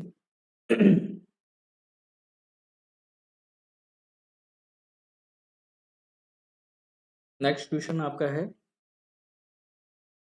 विच state has launch cheap sanitary pad scheme Asmita योजना फॉर रूरल वुमेन्स। कहने का मतलब ये हो गया कि आपको ये कह रहा है कि कौन से स्टेट ने जो चीप सैनिटरी पैड्स हैं, यानी जो सैनिटरी पैड्स होते हैं वो सस्ते में प्रोवाइड करने के लिए एक लॉन्च करी है योजना, अस्मिता योजना का नाम है। कौन से स्टेट ने की थी, और वो भी किसके लिए? रूरल वुमेन्स के लिए ठीक है। तो आपको याद रखना है, इस पंजाब ने नहीं किया है। हरियाणा जो है, हरियाणा ने बेटी बचाओ बेटी पढ़ाओ ये वाली योजना करी थी, ये भी आपको याद रखना है, बेटी बचाओ बेटी पढ़ाओ ठीक है। ये आपको याद रखना है। और ये कब लॉन्च करी थी? ये आपको याद रखना है 22 यानी 22 जनवरी 2015 में, ये आपको याद रखना है। और हरियाणा में पानीपत से करी थी। वहाँ का एक फीमेल का जो रेशियो था वो कम था, उस वजह से वहाँ पे ही सबसे पहले ये स्टेट से, इसी स्टेट से ये योजना लागू की गई। इस क्वेश्चन का जो आंसर है वो आपका महाराष्ट्र है। महाराष्ट्र ने ये योजना 8 मार्च 2018 को लागू करी। ठीक है, ये बात आपको ध्यान रखनी है। ठीक है, नेक्स्ट क्वेश्चन देखिए। नेक्स्ट क्वेश्चन बहुत अच्छा क्वेश्चन है।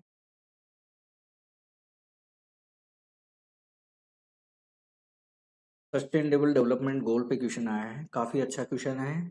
ठीक है, सस्टेनेबल डेवलपमेंट गोल्स की क्वेश्चन है, और क्वेश्चन क्या पूछा है, सस्टेनेबल डेवलपमेंट जो गोल्स है और इनका टारगेट टू बी अचीव, कब तक आप इनको अचीव करने का जो टारगेट दिया गया है, ये आपको याद रखना है। ठीक है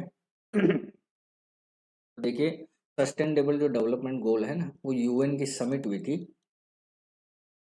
यूनाइटेड नेशंस की क्या है समिट हुई थी, उसमें सस्टेनेबल डेवलपमेंट गोल जो है इनके बारे में फर्स्ट टाइम जब चर्चा हुई थी वो था 1 जनवरी 2016 यानी 2016 में। ठीक है, और यहाँ पे 116 कंट्रीज जो हैं वो यूएन में है, जिसमें से इंडिया का जो रैंक है सस्टेनेबल डेवलपमेंट गोल्स में अभी 2023 में, वो आपको याद रखना है 1112 है आउट ऑफ 166 में। ठीक है, सॉरी 166 है। ठीक है, 1112 है 166 में। परसेंटेज की बात करें तो ओवरऑल जो स्कोर रहा है,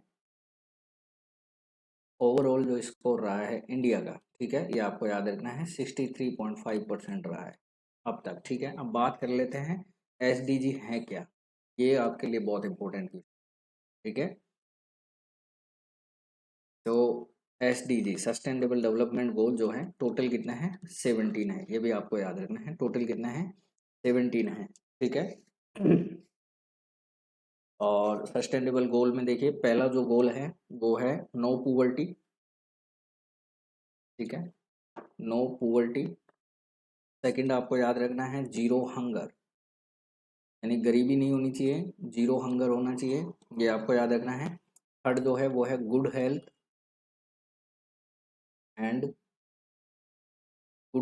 एंड वेलबींग। ठीक है, नेक्स्ट जो ऑप्शन है वो है क्वालिटी एजुकेशन,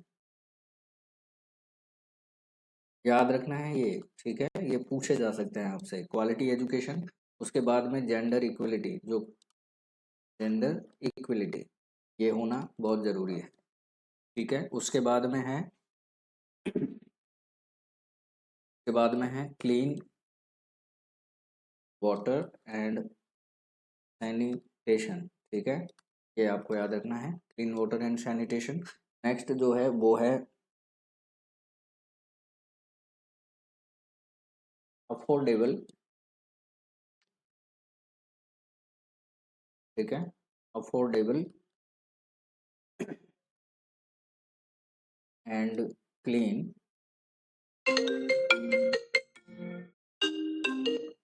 क्लीन एनर्जी। ठीक है, अफोर्डेबल एंड क्लीन एनर्जी। ठीक है, ठीक है, तो देखिए अफोर्ड एंड क्लीन एनर्जी है। इसके बाद में इसके बाद में जो आपका सस्टेनेबल गोल है वो है डिसेंट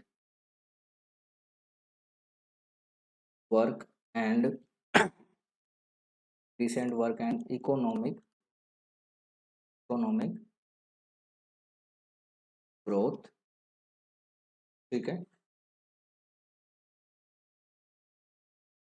और देन इसके बाद है decent work and economic growth. ये इस टाइप्स के जो हैं देखिए, गुड हेल्थ वेलबींग होना चाहिए, क्वालिटी एजुकेशन मिले, जेंडर इक्वलिटी होना चाहिए, क्लीन वाटर एंड सैनिटेशन हो, अफोर्डेबल क्लीन एनर्जी हो, decent work and economic growth हो। इसके साथ साथ यहाँ पे आपको ध्यान रखना है industry innovation industry innovation and infrastructures पे भी ध्यान देना चाहिए। ठीक है, इंफ्रास्ट्रक्चर पे भी ध्यान देना चाहिए, ये बात आपको ध्यान रखनी है। इसके बाद में रिड्यूस रिड्यूस इन क्वालिटी। ठीक है, रिड्यूस इन क्वालिटी, ये आपको ध्यान रखना है। इसके अलावा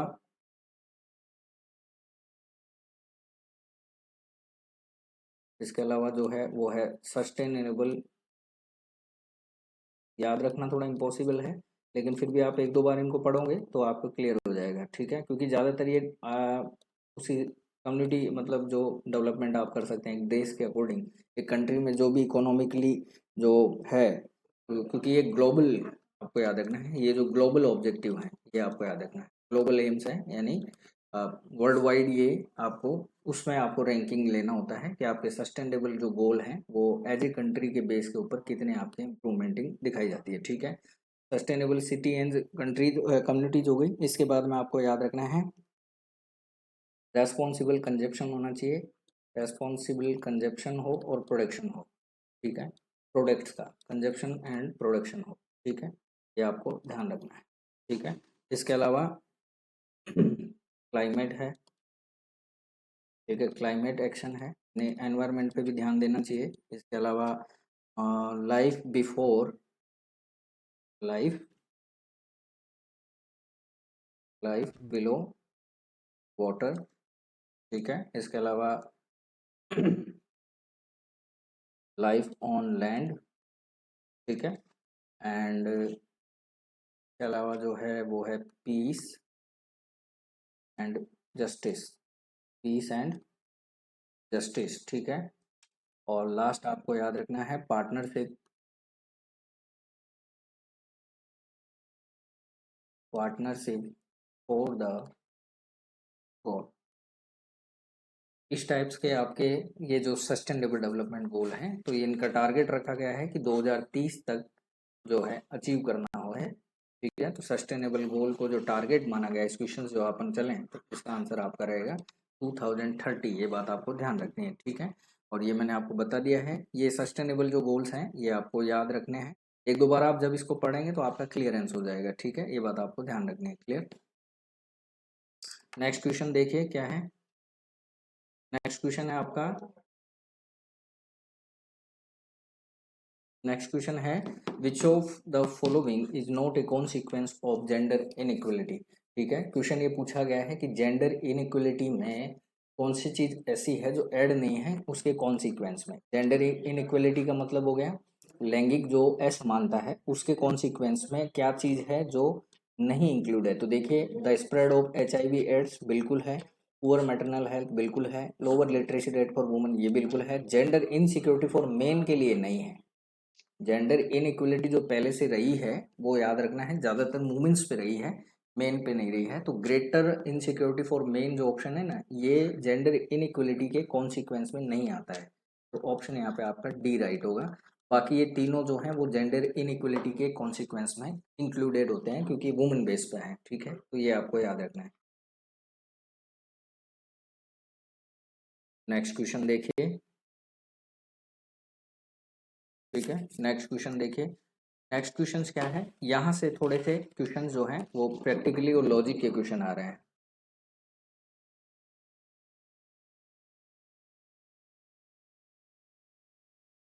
ठीक है, तो यहाँ देखिए क्वेश्चन क्या है, बहुत अच्छा क्वेश्चन है। एक क्लाइंट जो है वो हैज अराइव यानी पहुंच गया है रिकवरी रूम में फॉर सर्जरी। सर्जरी होने के बाद वो कैंडिडेट जो है वो रिकवरी रूम में पहुंच गया है। Which of the following priority assessment. अब देखिए यहाँ पे प्रायोरिटी असेसमेंट है तो आपके दिमाग में होना चाहिए एनेस्थीसिया। ठीक है, सर्जरी हुई है तो क्या दे रहे हैं आप, एनेस्थीसिया या जीए देंगे, जनरल एनेस्थीसिया देंगे। तो यहाँ पे सबसे इंपॉर्टेंट आता है रेस्पिरेशन। ठीक है, तो एबीसी के अकॉर्डिंग आप देखेंगे यहाँ पे। ठीक है, एबीसी के अकॉर्डिंग तो देख लीजिए सबसे पहले एयरवे आ रहा है। Assess the client need for oxygen, okay. Check for gag reflex, ये देखते हैं अपन before before provide food, before provide food. और फूड में भी सबसे पहले आप देंगे लिक्विड और देन उसके बाद देंगे आप सेमी सॉलिड। ठीक है, ये आपको याद रखना है। देन आप क्या देंगे, सेमी सॉलिड, उसके बाद है तो गैग रिफ्लेक्स चेक करें, वाइटल साइन चेक करें, असेस एयरवे। तो देखिए सबसे पहले आपको करना क्या है, एयरवे चेक करना उस कैंडिडेट का। उसके बाद आपको अगर रिक्वायरमेंट है ऑक्सीजन की तो आप ये प्रायोरिटी पे जा सकते हैं, लेकिन सबसे पहली प्रायोरिटी आपकी एयरवे रहेगी अकॉर्डिंग टू एबीसी, जो मैंने आपको हर बार बताया है। ठीक है, नेक्स्ट क्वेश्चन देखिए। नेक्स्ट क्वेश्चन जो है वो स्टरलाइजेशन रहा है। All of these are sterilize by chemical method except, इस तरह से क्वेश्चन है। यानी नीचे दिए गए जो आर्टिकल्स हैं उनमें से वो कौन सा आर्टिकल है जो केमिकल मेथड से स्टरलाइज होता है। ठीक है, लेकिन यहाँ क्वेश्चन आपसे नोट का पूछा गया है, यानी एक ऐसा इंस्ट्रूमेंट है जिसको आप केमिकली स्टरलाइज नहीं करते हैं। तो देखिए एंडोस्कोप है, ये बिल्कुल करते हैं अपन। गोज पीस है, इस पे सस्पेंस रखते हैं। सीजर्स इसको भी कर सकते हैं। और केबल, ये भी केबल क्या है, रबड़ की। तो आपको याद रखना है केमिकल मेथड में रबड़ और प्लास्टिक के जितने भी आइटम्स होते हैं ना हॉस्पिटल में, रबड़ और प्लास्टिक के जितने भी आर्टिकल्स हैं, ठीक है, इनको आप केमिकल मेथड से स्टरलाइज कर सकते हैं, केमिकल मेथड से स्टरलाइज कर सकते हैं, ठीक है। और इसको कोल्ड स्टरलाइजेशन बोलते हैं। क्या बोलते हैं? कोल्ड स्टरलाइजेशन बोलते हैं। ये आपको ध्यान रखना है, ठीक है, ये आपको ध्यान रखना है। ठीक। अब बात करते हैं कौन नहीं है, तो आपको याद रखना है गोज पीस जो है वो कभी भी केमिकल मेथड से स्टरलाइज नहीं होते हैं, ये मोइस्ट हीट से होते हैं, मोइस्ट हीट मेथड से होते हैं, जिसमें आपको याद रखना है एग्जाम्पल ऑटोक्लेव, ठीक है, ऑटोक्लेव, ठीक है। ऑटोक्लेव की बात करूं तो ऑटोक्लेव में आपको याद रखना है 121 डिग्री सेल्सियस जो है वो टेम्परेचर रखते हैं, 15 lbs जो इसका प्रेशर है, ठीक है, ये आपको याद रखना है। और 15 to 20 मिनट जो है इसका टाइमिंग रहता है, ठीक है, स्टरलाइजेशन। और सबसे बेस्ट मेथड है, क्यों? क्योंकि आपको याद रखना है यहाँ पे आपके जो माइक्रो ऑर्गेनिज्म हैं वो और इनके स्पोर्स, ठीक है, ये दोनों ही क्या हो जाते हैं, डेस्ट्रॉय हो जाते हैं। ये आपको ध्यान रखना है, ये मेथड आपकी सबसे इम्पोर्टेंट मानी है ऑटोक्लेव की, ठीक है। और मॉइस्ट हीट मेथड का एक टाइप रहता है, ठीक है, एक होती है ड्राई हीट और एक होती है मॉइस्ट हीट, ये बात आपको ध्यान रखनी है, ठीक है। क्लियर? ठीक है। तो आपको याद रखना है केमिकल मेथड जो कोल्ड स्टरलाइजेशन है उसमें आपको याद रखना है अपन गोज पीस हुए, ठीक है, ऐसी चीज़ों को अपन मोस्ट हीट से ही क्या करते हैं, ऑटोक्लेव करते हैं, ठीक है। मोस्ट हीट क्या है, रिलायबल मेथड है। और इससे आप बैक्टीरिया यानी माइक्रो ऑर्गेनिज्म हुए और उनके स्पोर्स हुए, उन दोनों को क्या कर सकते हैं, आप स्टरलाइज कर सकते हैं, सॉरी उनको डेस्ट्रॉय कर सकते हैं। क्लियर? नेक्स्ट क्वेश्चन देखिए, बहुत अच्छा है। नेक्स्ट क्वेश्चन है क्लिनिकल जो थर्मामीटर होता है, ठीक है, ठीक है, एक होते हैं डिजिटल थर्मामीटर, एक होता है क्लिनिकल। तो क्लिनिकल जो थर्मामीटर होते हैं ना, तो ये पूछ रहा है आपसे कि इंडिकेट कर रहा है temperature in degree Fahrenheit from. अब आपको ये देखना है कि एक थर्मामीटर होता है इस तरह से, ठीक है, ये जो थर्मामीटर होता है, ठीक है, तो इसमें रीडिंग होती है, एक तरफ सेल्सियस की होती है, एक तरफ फ़ारेनहाइट की होती है। तो फ़ारेनहाइट की रीडिंग क्या, कहाँ से कहाँ तक होती है, ठीक है, ये आपको क्वेश्चन पूछ रहा है। तो आपको याद रखना है ये तो होती ही नहीं है, ठीक है, और आपका आंसर जो रहेगा वो रहेगा ए, ठीक है। 94 से लेके डिग्री से लेके ए 108 डिग्री तक का जो फ़ारेनहाइट का पैरामीटर है वो यहाँ पे रहने वाला है, ये बात आपको ध्यान रखनी है। एक चीज़ और बता देता हूँ, सेल्सियस और फ़ारेनहाइट में अगर आपको टेम्परेचर दिया गया है और दोनों का कैलकुलेशन अगर आपसे निकलवाए तो C बराबर F-32 मल्टीप्लाई 5/9, ये फॉर्मूला यूज़ कर लेना, तो आप इन दोनों को कैलकुलेट कर सकते हैं। चाहे आपको सेल्सियस में दिया, फ़ारेनहाइट में टेम्परेचर दिया है तो आप सेल्सियस में निकाल सकते हैं, और सेल्सियस में दिया है तो फ़ारेनहाइट में निकाल सकते हैं, ये बात आपको ध्यान रखनी है, फॉर्मूला आपको याद रखना है, ठीक है, ठीक है। एक चीज़ और बता देता हूँ। टेम्परेचर लेने से पहले, ठीक है, बिफोर टेम्परेचर आपको याद रखना है, बिफोर टेम्परेचर आपको याद रखना है क्लीनिंग जो पूछी जाती है, क्लीनिंग पूछी जाती है किसकी, थर्मामीटर की। तो आपको याद रखना है ये बल्ब होता है और ये स्टैम होता है, ठीक है, ये बल्ब है और ये स्टैम है। तो बिफोर टेम्परेचर जब आप लेने वाले हैं क्लीनिंग, तो आपको याद रखना है बिफोर आप किस तरह से चलेंगे, बिफोर आपको याद रखना है इस तरह से चलेंगे, नहीं बल्ब से लेके आपको क्लीनिंग करनी है स्टैम की तरफ, ठीक है, ये आपको याद रखना है। और आफ्टर आफ्टर टेकिंग टेम्परेचर, जब आपने टेम्परेचर ले लिया है क्लाइंट का, तो आपको याद रखना है इस टाइम से आपको किस तरफ जाना है, बल्ब की तरफ जाना है, नहीं इस तरफ जाना है। क्लियर? ये आपको याद रखना है। नेक्स्ट क्वेश्चन देखिए, नेक्स्ट क्वेश्चन जो है वो देखिए, which position is given to patient for vaginal examination, ठीक है। तो वेजाइनल एग्जामिनेशन के लिए आपको याद रखना है डोर्सल रिकमेंड सबसे बेस्ट पोजीशन होती है, ठीक है, डोर्सल रिकमेंड याद रखना है, जो कि इस ऑप्शन में नहीं है, फिर भी मैं आपको बता रहा हूँ। क्वेश्चंस के अकॉर्डिंग देखिए तो लेफ्ट लेटरल नहीं होगी, लेफ्ट लेटरल आपको याद रखना है वोमिटिंग जैसे केस हो रहे हैं, एस्पायरेशन से बचाने के लिए वेपन देता है, ठीक है, वोमिटिंग के लिए या एस्पायरेशन,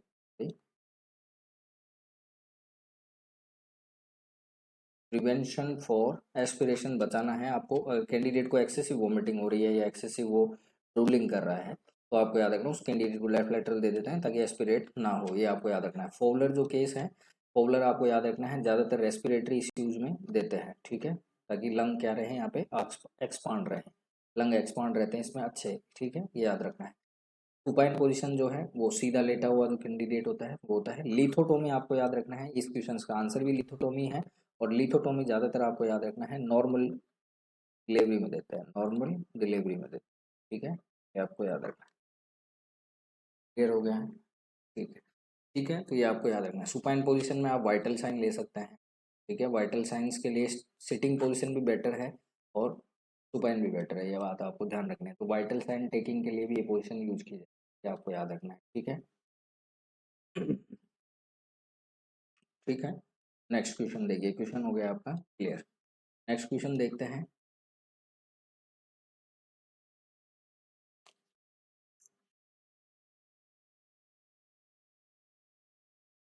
नेक्स्ट क्वेश्चन देखिए, यूटीआई से है, बहुत अच्छा क्वेश्चन है।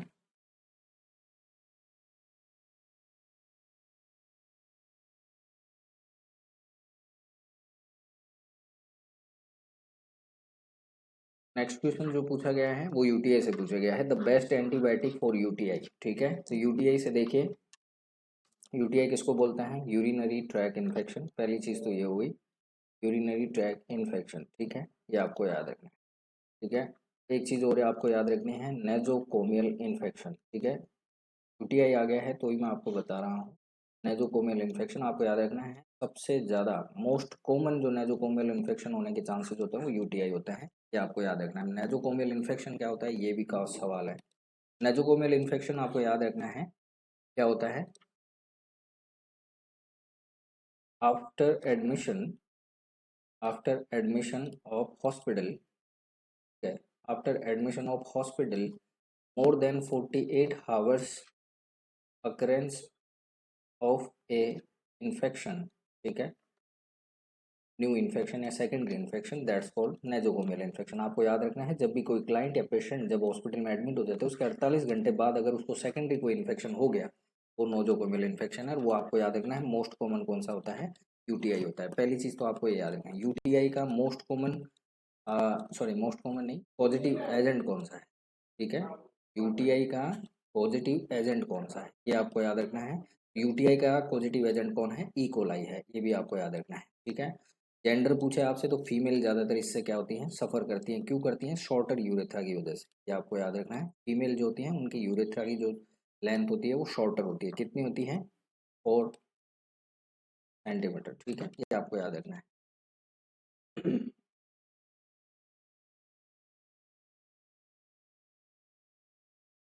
ठीक है, तो इस वजह से क्या है, फीमेल की जो यूरेथ्रा है वो शॉर्ट होने की वजह से ज़्यादातर यूटीआई उन्हीं को होने के चांसेस रहते हैं। ठीक है, ये बात आपको याद रखनी है। और आपसे इससे रिलेटेड और क्वेश्चन क्या है? यूटीआई में आपको क्या साइन सिम्टम देखने को मिलेंगे, तो आपको याद रखना है बर्निंग यूरिनेशन देखने को मिलता है, बर्निंग यूरिनेशन देखने को मिलता है। और ठीक है, बर्निंग यूरिनेशन देखने को मिलता है। दूसरा फ्रीक्वेंट यूरिनेशन होता है, बार बार यूरिन करने की इच्छा होती है और यूरिन के साथ जलन होगी या दर्द होगा, ये आपको याद रखना है। ठीक है, अब बात कर लेते हैं बेस्ट एंटीबायोटिक की। तो याद रखना है पेनिसिलिन नहीं है। पेनिसिलिन क्या है? फर्स्ट एंटीबायोटिक है। अगर क्वेश्चन आपसे पूछा जाए तो याद रखना है पेनिसिलिन जो है फर्स्ट एंटीबायोटिक है। ओब्रामाइसिन ये भी नहीं है। इरिथ्रोमाइसिन एथाइल सक्सिनेट ये भी नहीं है। ट्राइमेथोप्रिन सल्फामेथाजोल याद रखना है, इसको बोलते हैं बेसिट्रिन डीएस। ठीक है, बेसिट्रिन डीएस, ये सबसे बेस्ट एंटीबायोटिक रहती है यूटीआई के लिए। ट्राइमेथोप्रिन, ट्राइमेथोप्रिन और सल्फामेथाजोल। ठीक है, याद रखना है, दोनों का कॉम्बिनेशन बेसिमेथ्रिन डीएस करके आता है। ये सबसे बेस्ट मेडिसिन होती है एंटीबायोटिक फॉर यूटीआई के लिए, आपको याद रखना है। और ये भी क्वेश्चन पूछा गया है, पॉजिटिव एजेंट मैंने आपको बता ही दिया है, इसका इसेसिया उलाई होता है। ठीक है, ठीक है, नोजोकोमियल इन्फेक्शन बता दिया है। परफेक्ट। नेक्स्ट क्वेश्चन, इस क्वेश्चन का आंसर आपका क्या रहेगा? सी आंसर रहेगा। नेक्स्ट क्वेश्चन देखिए, टू प्रिवेंट सिस्टेमेटिक एब्जॉर्प्शन। ठीक है, to prevent systemic absorption of eye medication the nurse should, अब आप देखिए कुछ जो आई ड्रॉप अपन डालते हैं, ठीक है, आई ड्रॉप अपन डालते हैं, तो आई ड्रॉप डालने के बाद सिस्टेमिक एब्जॉर्प्शन ना हो उसके लिए नर्स क्या करती है, ये आपको ध्यान रखना है। ठीक है, देखिए इसमें आपको याद रखना है क्या करना चाहिए, put the pressure on triggers. ठीक है, होल्ड स्लाइड प्रेशर। ठीक है, hold slide pressure on lacrimal sac 1/3 minute, ये बिल्कुल सही आंसर है। ठीक है, ये आपको याद रखना है। जैसे मैं आपको बताऊं, ये आई है, ठीक है, और ये नोज है, क्लियर है। और तो यहाँ पे जैसे ही आपने ड्रॉप डाली है, ठीक है, तो ये जो पॉइंट होता है ना, इस पॉइंट को अपन प्रेशर रखते हैं, यहाँ पे दबा के रखते हैं, ठीक है। और कितने टाइम तक दबा के रखते हैं? 1 से 3 मिनट, ठीक है, ये आपको याद रखना है। इस पॉइंट को अपन दबाए रखते हैं, ठीक है, तो ये आपको ध्यान रखना है। इस पॉइंट को अगर आप दबा के रखोगे तो सिस्टमिक सर्कुलेशन में दवाई जो है, वो मेडिसिन जो है, वो क्या नहीं होगी, एब्जॉर्ब नहीं होगी, ठीक है। तो ये आपको ध्यान रखना है। प्रिवेंट सिस्टमिक एब्जॉर्प्शन के लिए आई ड्रॉप्स को डालने के बाद आपको जो लैक्रिमल सेक होता है उसको 1 to 3 मिनट तक क्या होता है, प्रेशराइज करना होता है, ठीक है, ये बात आपको ध्यान रखनी, क्लियर है। और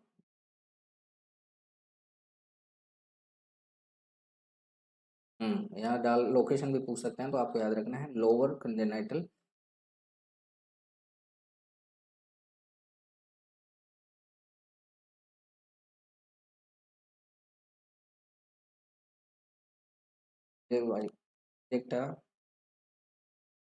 टाइवा, लोअर कंजक्टाइवा की तरफ क्या करते हैं, ड्रॉप डालते हैं, ये भी याद रखना है, इस तरफ डालते हैं, ठीक है। ऐसा नहीं है कि मिड में आप डालें, ड्रॉप डालने के लिए भी ये पॉइंट होना चाहिए, ठीक है, ये आपको याद रखना है। और कभी भी ड्रॉप डालने के बाद रब नहीं करते हैं, स्लाइटली आप क्लोज कर सकते हो, रब नहीं करते हैं, ठीक है। ये देखिए इसमें ऊपर लिखा हुआ भी जेंटली रब, ये बिल्कुल गलत है, कभी भी रब नहीं करते, ठीक है। लोअर कंजक्टिवा ये जो सैक होता है वहाँ पे आपको डालना चाहिए ड्रॉप को, याद रखना है। ये लोकेशन भी पूछ ली जाइए। क्वेश्चन देखिए, ये क्वेश्चंस देखिए बहुत इंपॉर्टेंट है, काफ़ी बार आया हुआ है। जब अब तक मैंने भी आपको काफ़ी प्रीवियस पेपर पढ़ाए हैं, उसमें भी ये क्वेश्चन तीसरी चौथी बार रिपीट हो रहा है। हर तरह से क्वेश्चन बदल जाता है। पेलर, कूलनेस और the skin and edema at the site of administration, manifestation of IV complication. देखिए आईवी फ्लूइड आप दे रहे हैं, ठीक है, जिस साइड पे आपने आईसी लगाया है वहां पे आपको पेलर सीन हो, ठीक है, और वो स्किन आपकी कूल हो जाए और इडिमा देखने को मिले, तो बताइए क्या होगा, टिश्यू नेक्रोसिस होगा, गलत आंसर है। थ्रोम्बोप्लेबाइटिस में आपको याद रखना है, थ्रोम्बो का मतलब क्या होता है, फॉर्मेशन ऑफ थ्रोम्बस। तो मैंने बताया भी आपको, इमूवेबल अगर ब्लड क्लॉट हुआ है उसको बोलते हैं थ्रोम्बस, ठीक है। ये मूव नहीं करता है, एक ही जगह पे रहता है, ठीक है। फॉर्मेशन ऑफ थ्रोम्बस के साथ साथ आपको क्या, इसको क्या हो गया है, इन्फ्लामेशन ऑफ वेन हो गया, इन्फ्लामेशन ऑफ वेन, उसको क्या बोलते हैं, थ्रोम्बोफ्लेबाइटिस बोलते हैं। इन्फ्लामेशन हुआ है तो वो जगह कैसी रहेगी, वार्म रहेगी, और कैसी रहेगी, रेड रहेगी। तो यहाँ पे ऐसा कुछ हो रहा है नहीं, तो ये ऑप्शन गलत है। इन्फेक्शन में भी सेम चीज़ होगी, ठीक है। इन्फिल्ट्रेशन यहाँ पे सही आंसर है, इन्फिल्ट्रेशन ही यहाँ का करेक्ट आंसर होगा, याद रखना। आईवी फ्लूइड के क्या है, आईवी फ्लूइड जब आप देते हैं, आईवी फ्लूइड एडमिट एडमिट के क्या है, ये कॉम्प्लिकेशन है, ये आपको याद रखना है। या फिर आप बोल सकते हो आईवी थेरेपी के कॉम्प्लिकेशंस देखने को मिलते हैं, थ्रोम्बोफ्लेबाइटिस, फ्लेबाइटिस, इन्फिल्ट्रेशन वगैरह, ये बात आपको याद रखनी है, सर्कुलेटरी ओवरलोड वगैरह, ठीक है। तो इन्फिल्ट्रेशंस में क्या होता है कि जो आईवी लाइन होती है, जैसे ये मान के चलिए एक्सट्रीमिटी, यहाँ पे आपने आईवी डाली, जो फ्लूइड है ना वो इस तरह से स्लाइटली स्लाइटली चारों तरफ क्या हो जाता है, डिस्पैच हो जाता है, लीक हो जाता है, ठीक है। तो इस एरिया में क्या है, आपको कूलनेस देखने को मिलेगी, इडीमा देखने को मिलेगी। तो आपके लिए पीएनआई यहाँ पे यही होती है, थ्रोम्बोफ्लेबाइटिस हो चाहे पीएनआई हो, आपको यही करना है, स्टॉप इन्फ्यूजन, ये आपको याद रखना है। पेस्ट जो आपका एक्शन होता है ये यही होता है, स्टॉप इन्फ्यूजन करते हैं आप सबसे पहले, पीएनआई, ठीक है, ये बात आपको ध्यान रखनी है, क्लियर। नेक्स्ट क्वेश्चन देखिए,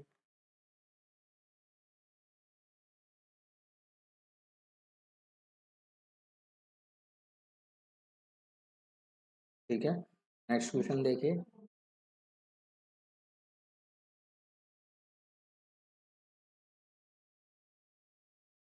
देखिए नेक्स्ट क्वेश्चन क्या है, बहुत अच्छा क्वेश्चन है। बोर्ड से क्वेश्चन आया है, और what should be done in order to prevent, ठीक है, व्हाट शुड बी डन, यानी आप क्या करने वाले हैं, टू प्रिवेंट, प्रिवेंट करने के लिए कंटामिनिंग ऑफ एनवायरनमेंट, जो एनवायरनमेंट है उसको कंटामिनेट होने से आपको क्या करना है, प्रिवेंट करना है। इन बेड मेकिंग, अगर आप मान के चलिए बोर्ड में बेड मेकिंग करना चाह रहे हैं और उसके बोर्ड के जो एनवायरनमेंट को आपको बचाना किससे है, कंटामिनेशन से बचाना है, तो आप कौन सी चीज़ यहाँ पे करने वाले हैं।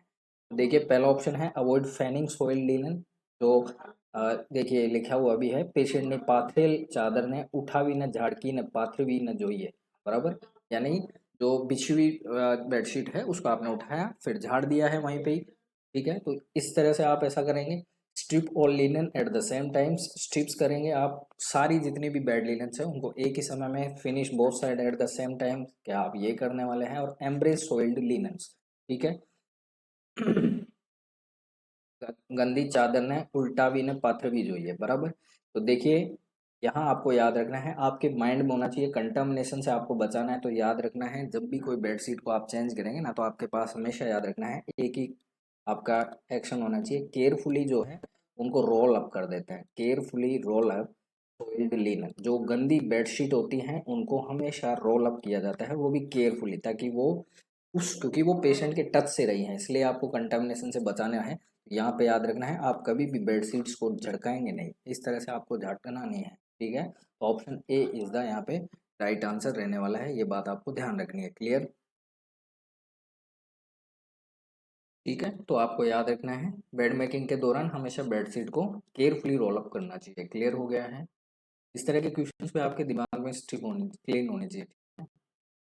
छोटे छोटे क्वेश्चंस भी अगर आपके गलत हो गए तो ये मान लिया आप सिलेक्शन से बाहर हो सकते हैं, ठीक है। हाँ, तो बिल्कुल कॉन्शियसली मैंने हर बार आपको यही कहा है, एग्जाम का एक पैटर्न कैसा भी हो हमेशा हमें हमारी तैयारी बिल्कुल इस तरह से रखनी चाहिए कि हमें क्वेश्चन पढ़ना है और अच्छे से पढ़ना है और स्लो पढ़ना है, ठीक है। एक बार आपने पढ़ा नहीं आया तो छोड़ दीजिए, उसमें उलझे नहीं रहना है, टाइम का आपको पूरा ध्यान रखना है। क्लियर है। फिर बाद में जब आपके पास टाइम बचे तब आप उसको अटेंड कीजिए, ठीक है। ये टेक्निक होती है। नेक्स्ट क्वेश्चन देखिए 29। नर्स ने प्रिपेयर किया है आईएम इंजेक्शन को जो इरिटेटिंग कर रहा है सबक्यूटेनियस टिश्यू को, बराबर।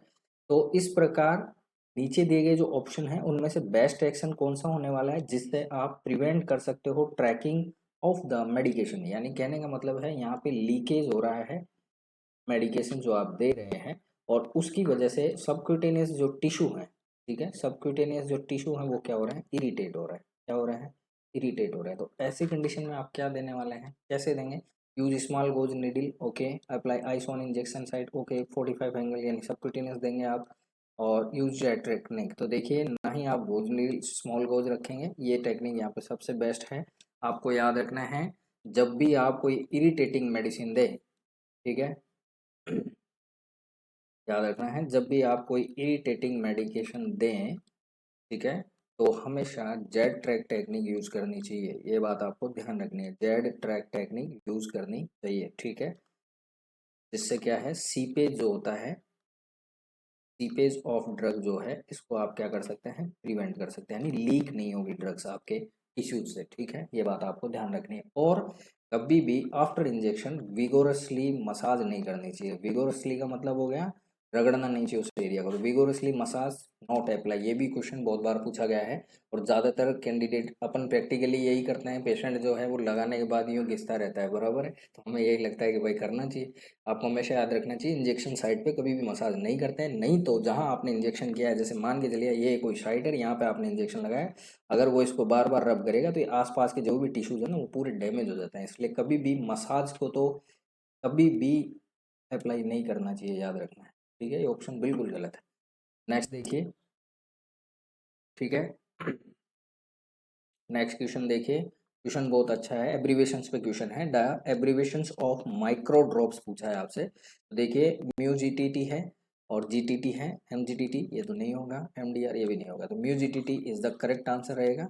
ए इसका सही आंसर है, यहाँ पे डी आंसर सही है। और ये जीटीटी जो है ना इसको ड्रॉप्स बोलते हैं, ठीक है, ड्रॉप्स। अगर आपसे क्वेश्चन जी टी सॉरी, हाँ ये ड्रॉप्स नहीं है, ये ड्रॉप ही है ओनली, ठीक है। टीटीटी का मतलब क्या होता है, ड्रॉप। अगर यहाँ पे एस लग जाता तो इसको आपको ड्रॉप्स लगाना है, ठीक है। और माइक्रो ड्रिप को बोलते हैं म्यूजीटीटी, याद रखना है, ठीक है। क्लियर हो गया है।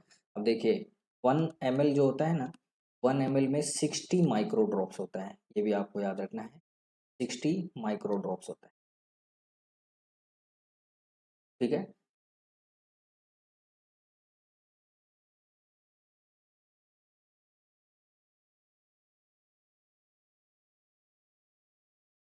हम्म 1 ml में 60 माइक्रो ड्रॉप्स होते हैं। और एक चीज़ और बता देता हूँ मैं आपको कि एक माइक्रो जो ड्रॉप होती है इसमें 0.333 ड्रॉप्स होती है, याद रखना है, ठीक है। क्लियर, तो इसका ऑप्शन क्या रहेगा, 1। ठीक, नेक्स्ट क्वेश्चन देखें। बिल्कुल टेंशन फ्री रखिए। जो भी आपका क्वेश्चन बैठेगा, जिस क्वेश्चन से जो ऑप्शंस निकलने की कोशिश करेगा या जो क्वेश्चंस प्रीवियस एग्जाम्स में आए गए हैं, आने के चांसेज हैं, वो मैं ज़रूर आपके क्लियरेंस करते हुए चलूँगा। तो आप टेंशन फ्री लीजिए, ठीक है। बस आपको वीडियो को वॉच करना है, पसंद आए तो लाइक करना है, शेयर करना है। जितने कैंडिडेट्स नर्सिंग की तैयारी कर रहे हैं आपके साथ वाले, उनको शेयर करना है। नेक्स्ट क्वेश्चन देखिए। देखिए बहुत पॉपुलर क्वेश्चन है, ठीक है। वाइटल साइन से आया और टेम्परेचर से आया। क्वेश्चन ये है, you are ready take client oral temperature, यानी आप एज ए स्टाफ नर्स है, आप एक पेशेंट का ओरल टेम्परेचर लेना चाहते हैं। यू आस्क दिस क्लाइंट, आपने क्लाइंट से कहा, how long it has been drinking hot T, coffee या कोल्ड और स्मोकिंग। आपने पूछा है पेशेंट से कि क्या कितना समय हो गया है आपको गर्म चाय पिए हुए, कॉफ़ी पिए हुए या स्मोक किए हुए, वगैरह वगैरह जो भी है। तो the client admit having just drunk A cup of hot T, और उसने गर्म चाय का कप पिया है, कॉफ़ी का। You will wait how long before taking the temperature. देखो कितना क्वेश्चन घुमाया इसने, ठीक है। You will wait how long, आप कितने समय तक वेट करने वाले हैं टेकिंग टेम्परेचर लेने के लिए, ठीक है। बहुत इजी क्वेश्चन है, लेकिन इसको इतना कॉम्प्लीट तरीके से बनाया है कि बहुत अच्छा इंटरेस्टिंग क्वेश्चन बना है, ठीक है। तो आपको याद रखना है हमेशा। देखिए ओरल टेम्परेचर जब अपन लेते हैं ना, तो टाइमिंग आपको याद रखना है 1 मिनट होना चाहिए। ओरल टेम्परेचर जब आप लेते हैं तो आपका टाइमिंग कितना होना चाहिए, 1 मिनट। अगर आप एक्सिलरी रूट से ले रहे हैं तो आपका टाइमिंग 3 मिनट होना चाहिए, ठीक है। अगर आप रेक्टल रूट से ले रहे हैं तो भी 1 मिनट होना चाहिए, ठीक है, या 1 से 3 मिनट भी आप रख सकते हैं, ठीक है।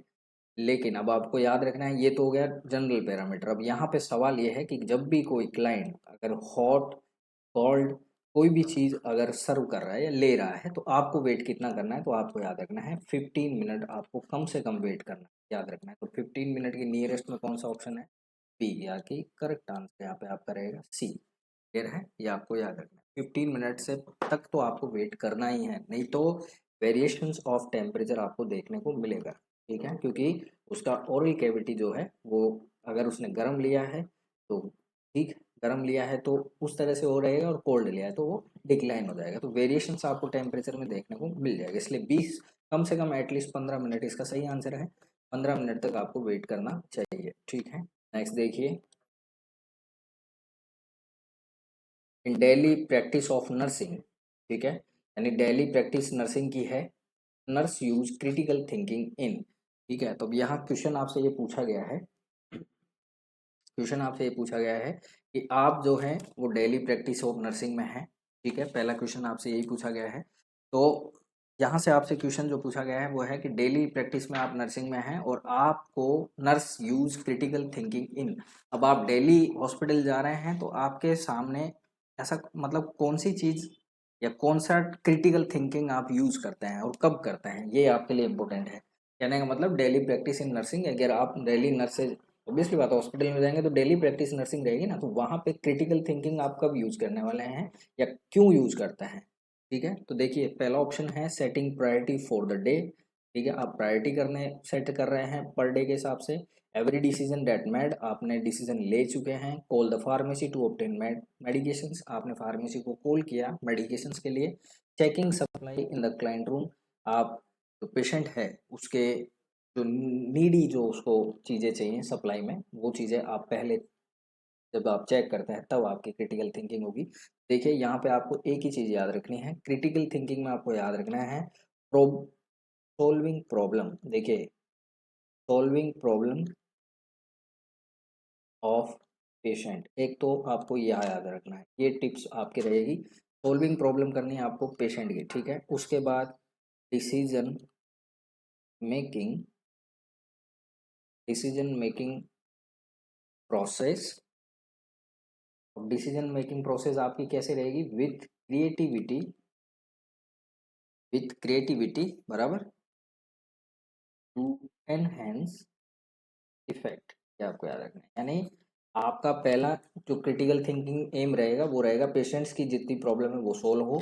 सेकंड आपका डिसीजन मेकिंग इस तरह से होना चाहिए कि क्रिएटिविटी के साथ हो, जिससे आपके जो काम करने का जो आपका पैनल है या जिससे आप काम कर रहे हैं, जो क्रिएटिविटी आप कर रहे हैं उसका इफेक्ट जो है वो एनहेंस होना चाहिए, बढ़ना चाहिए, ठीक है, ना कि घटना चाहिए, या ध्यान रखना है। तो क्रिटिकल थिंकिंग आपको याद रखनी है।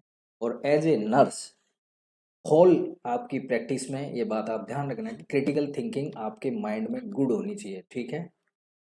क्योंकि अगर आप बैड अगर थिंक आप में जाए तो इमरजेंसी सिचुएशन में आप उस सिचुएशंस को क्या है वो क्रिटिकल थिंकिंग वाली है, क्रिटिकल सिचुएशन है तो वहाँ पे आपकी क्रिटिकल थिंकिंग गुड होनी चाहिए, तभी आप उस केस को मैनेज कर सकते हैं, अदरवाइज नहीं कर पाएंगे, ठीक है। तो पॉजिटिव गुड क्रिटिकल थिंकिंग होना चाहिए एक स्टाफ नर्स में, ये बात आपको ध्यान रखनी है। तो इस क्वेश्चंस के अकॉर्डिंग यहाँ पे डेली प्रैक्टिस में आपको याद रखना है ऑप्शन डी यहाँ पे राइट जाएगा। आपको सबसे पहले पेशेंट्स की प्रॉब्लम को सॉल्व करना है, ठीक है, पेशेंट्स को क्या रिक्वायरमेंट है क्या नहीं, ये चीज़ें आपको ध्यान रखनी है, ठीक है। नेक्स्ट देखिए, डेली प्रैक्टिस नर्सिंग की बात कर रहा है ये, ठीक है। नेक्स्ट देखिए, मिस्टर अमित है, okay, on fluid replacement therapy पे है, ये भी सही है, ठीक है, फ्लूइड रिप्लेसमेंट हो रहा है उनको। Which of the following assessment finding, क्या नीचे दिए गए ऑप्शंस में से वो फाइंडिंग है जो नर्स इंडिकेट करती है adequate tissue perfusion to vital organ, यानी आप as a nurse staff nurse हैं और एक व्यक्ति है जिसको tissue sorry IV fluid replacement हो रहा है। अब आपको कौन सा पैरामीटर ऐसा है नीचे दिए गए जिससे आप परफेक्टली आइडिया लगा सकते हैं कि इसकी बॉडी में जो टिश्यू परफ्यूजन है वो अब एडिक्वेट है, पर्याप्त है, नॉर्मल है। तो देखिए फर्स्ट ऑप्शन है ब्लड प्रेशर की रीडिंग जो है वो 50/30 से लेके 80/50 हो चुकी है, ये तो मुझे लगता नहीं है। सेंट्रल वीनस जो प्रेशर है सीवीपी वो 2 सेंटीमीटर S2O है, नहीं है। पल्स रेट जो है वो 120 से ले देन हो गई अब 110, मुझे लगता नहीं है ये भी है, क्योंकि बीपी देखिए 120/80 होता है, ठीक है। पल्स रेट जो है वो 60/100 होता है। तो यूरिन आउटपुट इज 30 ml पर 1 आवर, ये बिल्कुल करेक्ट आंसर है, ठीक है। देखिए यूरिन का जो आउटपुट है ना वो पर डे के हिसाब से आपको देखें तो आपको याद रखना है 1500 ml होना चाहिए, ठीक है। अगर 2000 ml से ज़्यादा है तो ये कंडीशन पोली यूरिया कहलाती है, ठीक है। अगर 400 ml से, ये पर डे की बात कर रहा हूँ, ठीक है, याद रखना है पर डे की बात कर रहा हूँ मैं अभी। 400 ml से अगर कम है, ग्रेट लेस देन है, ठीक है, तो ये आपको याद रखना है ओलिगो यूरिया कहलाता है, ठीक है। और अगर 100 ml से भी कम है पर डे में तो ये एन यूरिया कहलाएगा, ठीक है। तो 30 ml 1 आवर्स में अगर यूरिन आउटपुट हो रहा है that's mean good tissue perfusion, इसलिए आपका राइट आंसर यहाँ पे क्या रहेगा डी। नर्स इस साइन को देखने के बाद पता लगा लेगी इस व्यक्ति को जो एडिक्वेट टिश्यू परफ्यूजन चाहिए वो प्रॉपर हो रहा है, क्लियर है। तो ये आपको याद रखना है और ये सबसे अच्छा साइन है, ये भी आपको याद रखना है, जो ऑप्शन में हो और अगर आपसे पूछे तो ये आपका क्लिक आंसर होना चाहिए, ठीक है। नेक्स्ट क्वेश्चन देखिए, नेक्स्ट क्वेश्चन सब बहुत अच्छा क्वेश्चन है, ठीक है।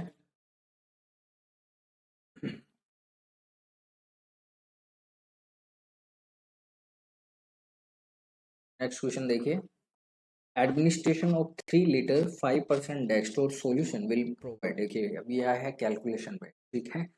देखिए यहाँ पे सवाल क्या पूछा गया है आपसे, 5% डेक्सट्रोज है 3 लीटर, ठीक है। अब ये आपसे पूछा है अगर आप किसी पेशेंट को 5% डेक्सट्रोज 3 लीटर की प्रोवाइड करता है तो उस व्यक्ति को कितना एनर्जी मिलने वाला है, क्योंकि किलो कैलोरी में ऑप्शन, इसका मतलब ये किसको इंडिकेट कर रहा है, एनर्जी को, आपके क्वेश्चन में बोला नहीं है लेकिन आपको याद रखना है, ठीक है। तो देखिए आपको याद रखना है, मैंने आपको बताया भी है CHO यानी कार्बोहाइड्रेट, ठीक है। तो कार्बोहाइड्रेट पे आपको याद रखना है, बहुत बार पढ़ाया हुआ है, 1 ग्राम जो कार्बोहाइड्रेट है वो देता है 4 किलो कैलोरी बराबर। प्रोटीन की मैं बात करूं तो प्रोटीन भी आपको याद रखना है, अगर 1 ग्राम प्रोटीन आप देते हैं तो भी 4 किलो कैलोरी देता है, ठीक है, ये आपको याद रखना है 4 किलो कैलोरी, ठीक है। अब बात करें फैट, फैट जो है देखिए फैट हमेशा क्या होता है, मोटा होता है, क्लियर। तो यहाँ पे याद रखना है आपको कैलोरी भी ये ज़्यादा ही देगा, ठीक है। अब बात किसकी कर रहे हैं अपन, डेक्सट्रोज की, तो डेक्सट्रोज किस में आएगा, कार्बोहाइड्रेट में। तो आपको याद रखना है 3 लीटर है, 5% है, इसका मतलब 50 ग्राम होता है, ठीक है। 1000 ml में 50 ग्राम सॉल्यूशन हो गया, ठीक है। और 3 लीटर हो गया, 50 ये हो गया, और कितना कैलोरी दे रहा है, 4 दे रहा है, तो काउंट करेंगे ना तो आपका आंसर आ जाएगा 600 किलो कैलोरी, याद रखना है। तो ऑप्शन यहाँ पे क्या आंसर होने वाला आपका बी, ठीक है, समझ गए। 1000 लीटर है, देखिए यहाँ पे 3 लीटर है यानी 1 लीटर की बात कर रहे हैं, 1 लीटर में 5% हो गया तो कितना वैल्यू आएगी, 50 ग्राम आएगी, ठीक है, ये आपको याद रखना है,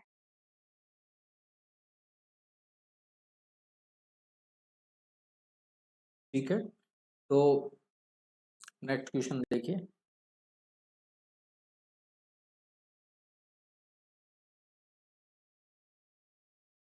ठीक है, तो इस क्वेश्चन का आंसर क्या होगा, देखिए 1 लीटर जो, इस क्वेश्चन का आंसर होगा 600 किलो कैलोरी। ठीक है, ये आंसर आपका करेक्ट होगा 34 में।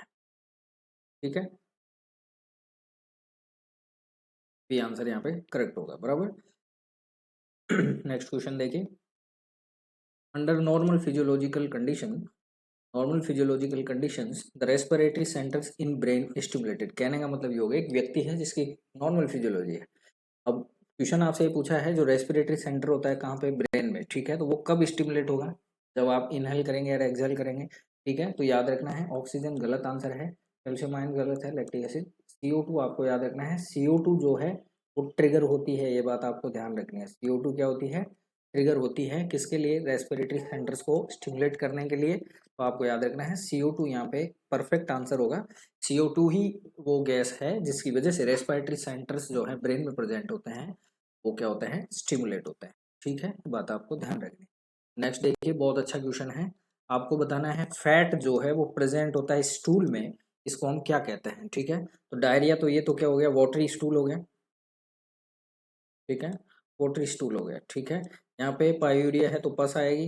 मेलेना जो है ये आपको याद रखना है लोअर GI, सॉरी लोअर नहीं है, अपर GI ब्लीडिंग होती है।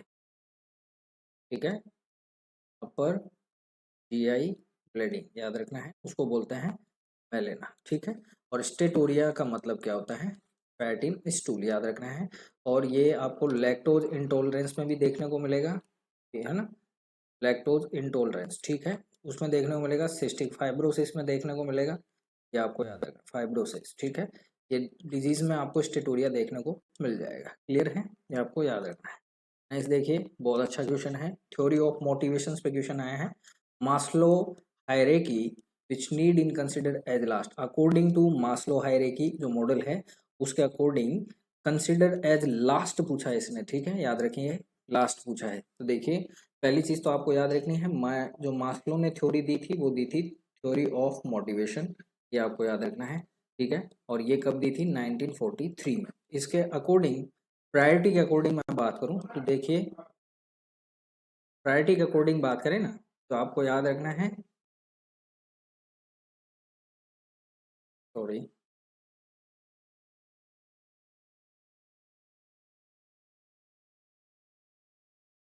प्रायोरिटी के अकॉर्डिंग बात करें तो देखिए, फर्स्ट जो प्रायोरिटी रहती है ना वो रहती है बेसिक नीड की।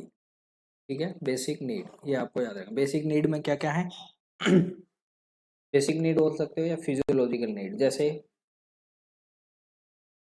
जैसे ऑक्सीजन हो गया, फूड हो गया, क्लॉथ हो गए। ठीक है, रोटी कपड़ा मकान जिसको बोलते हैं, तो ये बेसिक नीड हो गई, ये अकॉर्डिंग होती है। ठीक है, सेकंड आपको याद रखना है,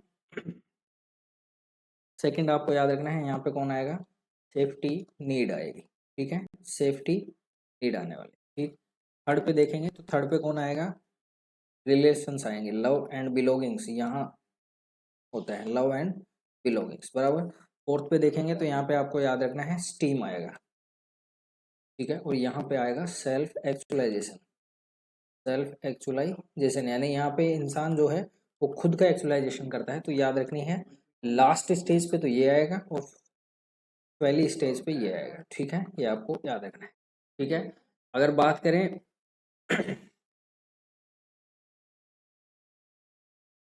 ठीक है, तो याद रखना है। तो अगर बात करें लोवेस्ट लेवल पे, आपको याद रखना है, अगर लोवेस्ट लेवल पूछेगा तो ये रहेगी, और हाईएस्ट लेवल रहेगा तो ये रहेगा। ये भी आपको याद रखना है, इस तरह से भी ये क्वेश्चन घूमता है। और एक तरह से क्वेश्चन और घूमेगा, ये क्वेश्चन और इस तरह से घूमेगा, हाईएस्ट अगर आपसे प्रायोरिटी पूछेगा ना तो ये याद रखना है, ये है हाईएस्ट प्रायोरिटी, आपको याद रखना है बेसिक नीड होती है, और लोवेस्ट प्रायोरिटी पे ये होती है, लेकिन हाईएस्ट लेवल पे होती है वो।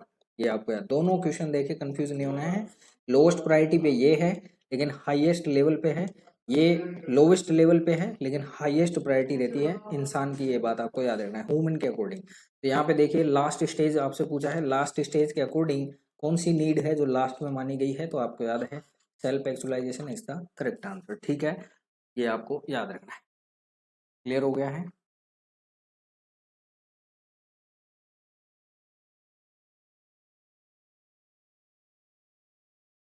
ठीक है, अब देखिए नेक्स्ट क्वेश्चन आपका क्या है।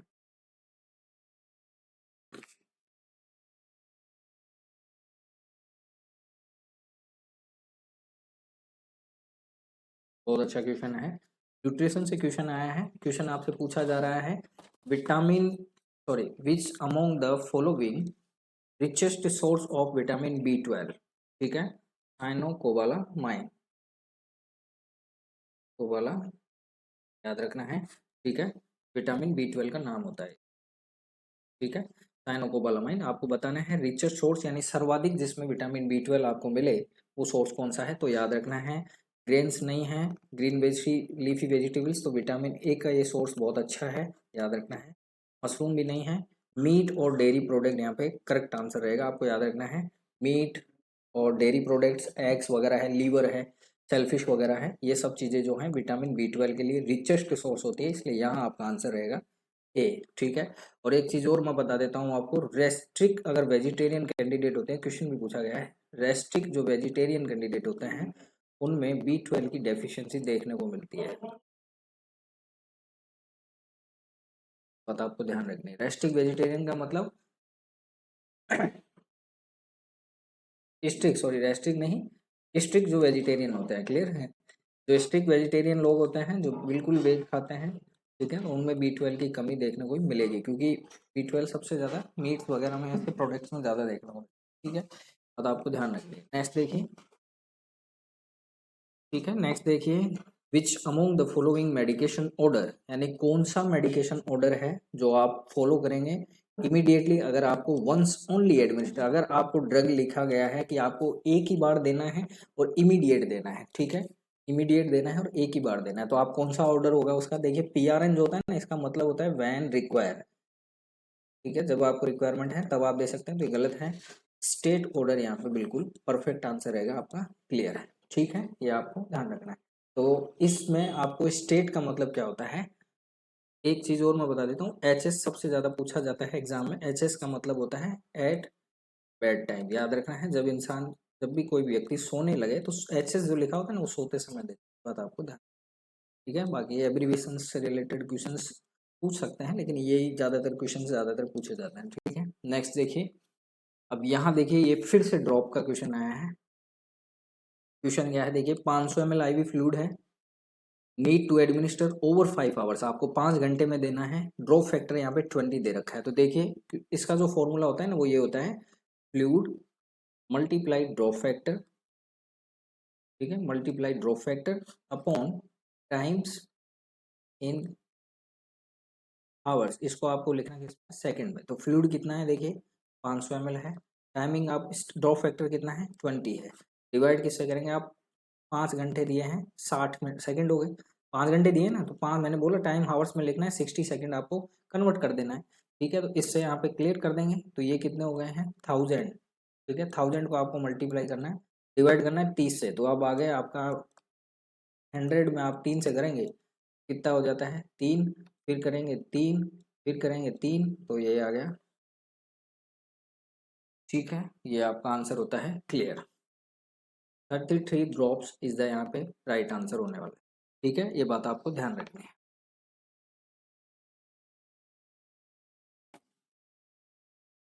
ठीक है, तो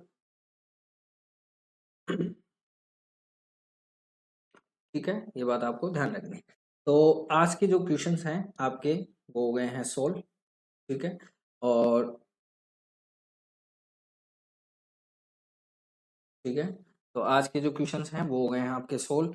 उम्मीद करता हूँ कि जो क्वेश्चंस मैंने आपको आज यहाँ सोल्व करवाए हैं 40 क्वेश्चंस, वो आपके लिए बहुत हेल्पफुल होने वाले हैं। ये आज के वीडियो का पार्ट 1 है, पार्ट 2 आपको जल्दी ही मिल जाएगा, जो हमारे चैनल पे अपलोड कर दिया जाएगा। तो इसके आगे के जो क्वेश्चंस हैं वो उस तरह से मैं सोल्व, आज भी मैं सोल्व करवा सकता हूँ अभी, लेकिन मैंने इसीलिए सोल्व नहीं करवाए हैं क्योंकि वीडियो क्या है जो कल का डाला हुआ है वो लेंथ वीडियो हो गया था। तो मुझे ऐसा लगता है कि ज़्यादा लेंथी वीडियो फिर क्या है वो थोड़ा क्रूशियल हो जाता है, थोड़ा ओवरबैक हो जाते हैं, इस वजह से ये जो वीडियो आपके लिए है वो नीडी जो वक्त है उस हिसाब से रखा गया है। एंड जितने क्वेश्चंस यहाँ पे सोल्व हुए हैं वो क्लियरेंस के साथ हुए हैं। मैं उम्मीद करता हूँ कि आप जो भी कैंडिडेट वीडियो को जो वॉच कर रहे हैं, अगर क्लासेज आपको अच्छी लगी तो लाइक करें, चैनल को नए अगर आप कैंडिडेट हैं तो चैनल सब्सक्राइब करें ताकि आपको डेली अपडेट नोटिफिकेशन मिलता रहेगा। ठीक है, ये आपको ध्यान रखें। और मैं आप सभी का फिर से एक बार हार्दिक अभिनंदन करता हूँ। ताकि ठीक है, फिर मिलते हैं नए वीडियो के साथ, पार्ट 2 के साथ। ठीक है, तब तक आप अपना ख्याल रखिए, स्वास्थ्य का भी ध्यान रखना है। पढ़ते रहिए, मुस्कुराते रहिए। जय हिंद, जय भारत।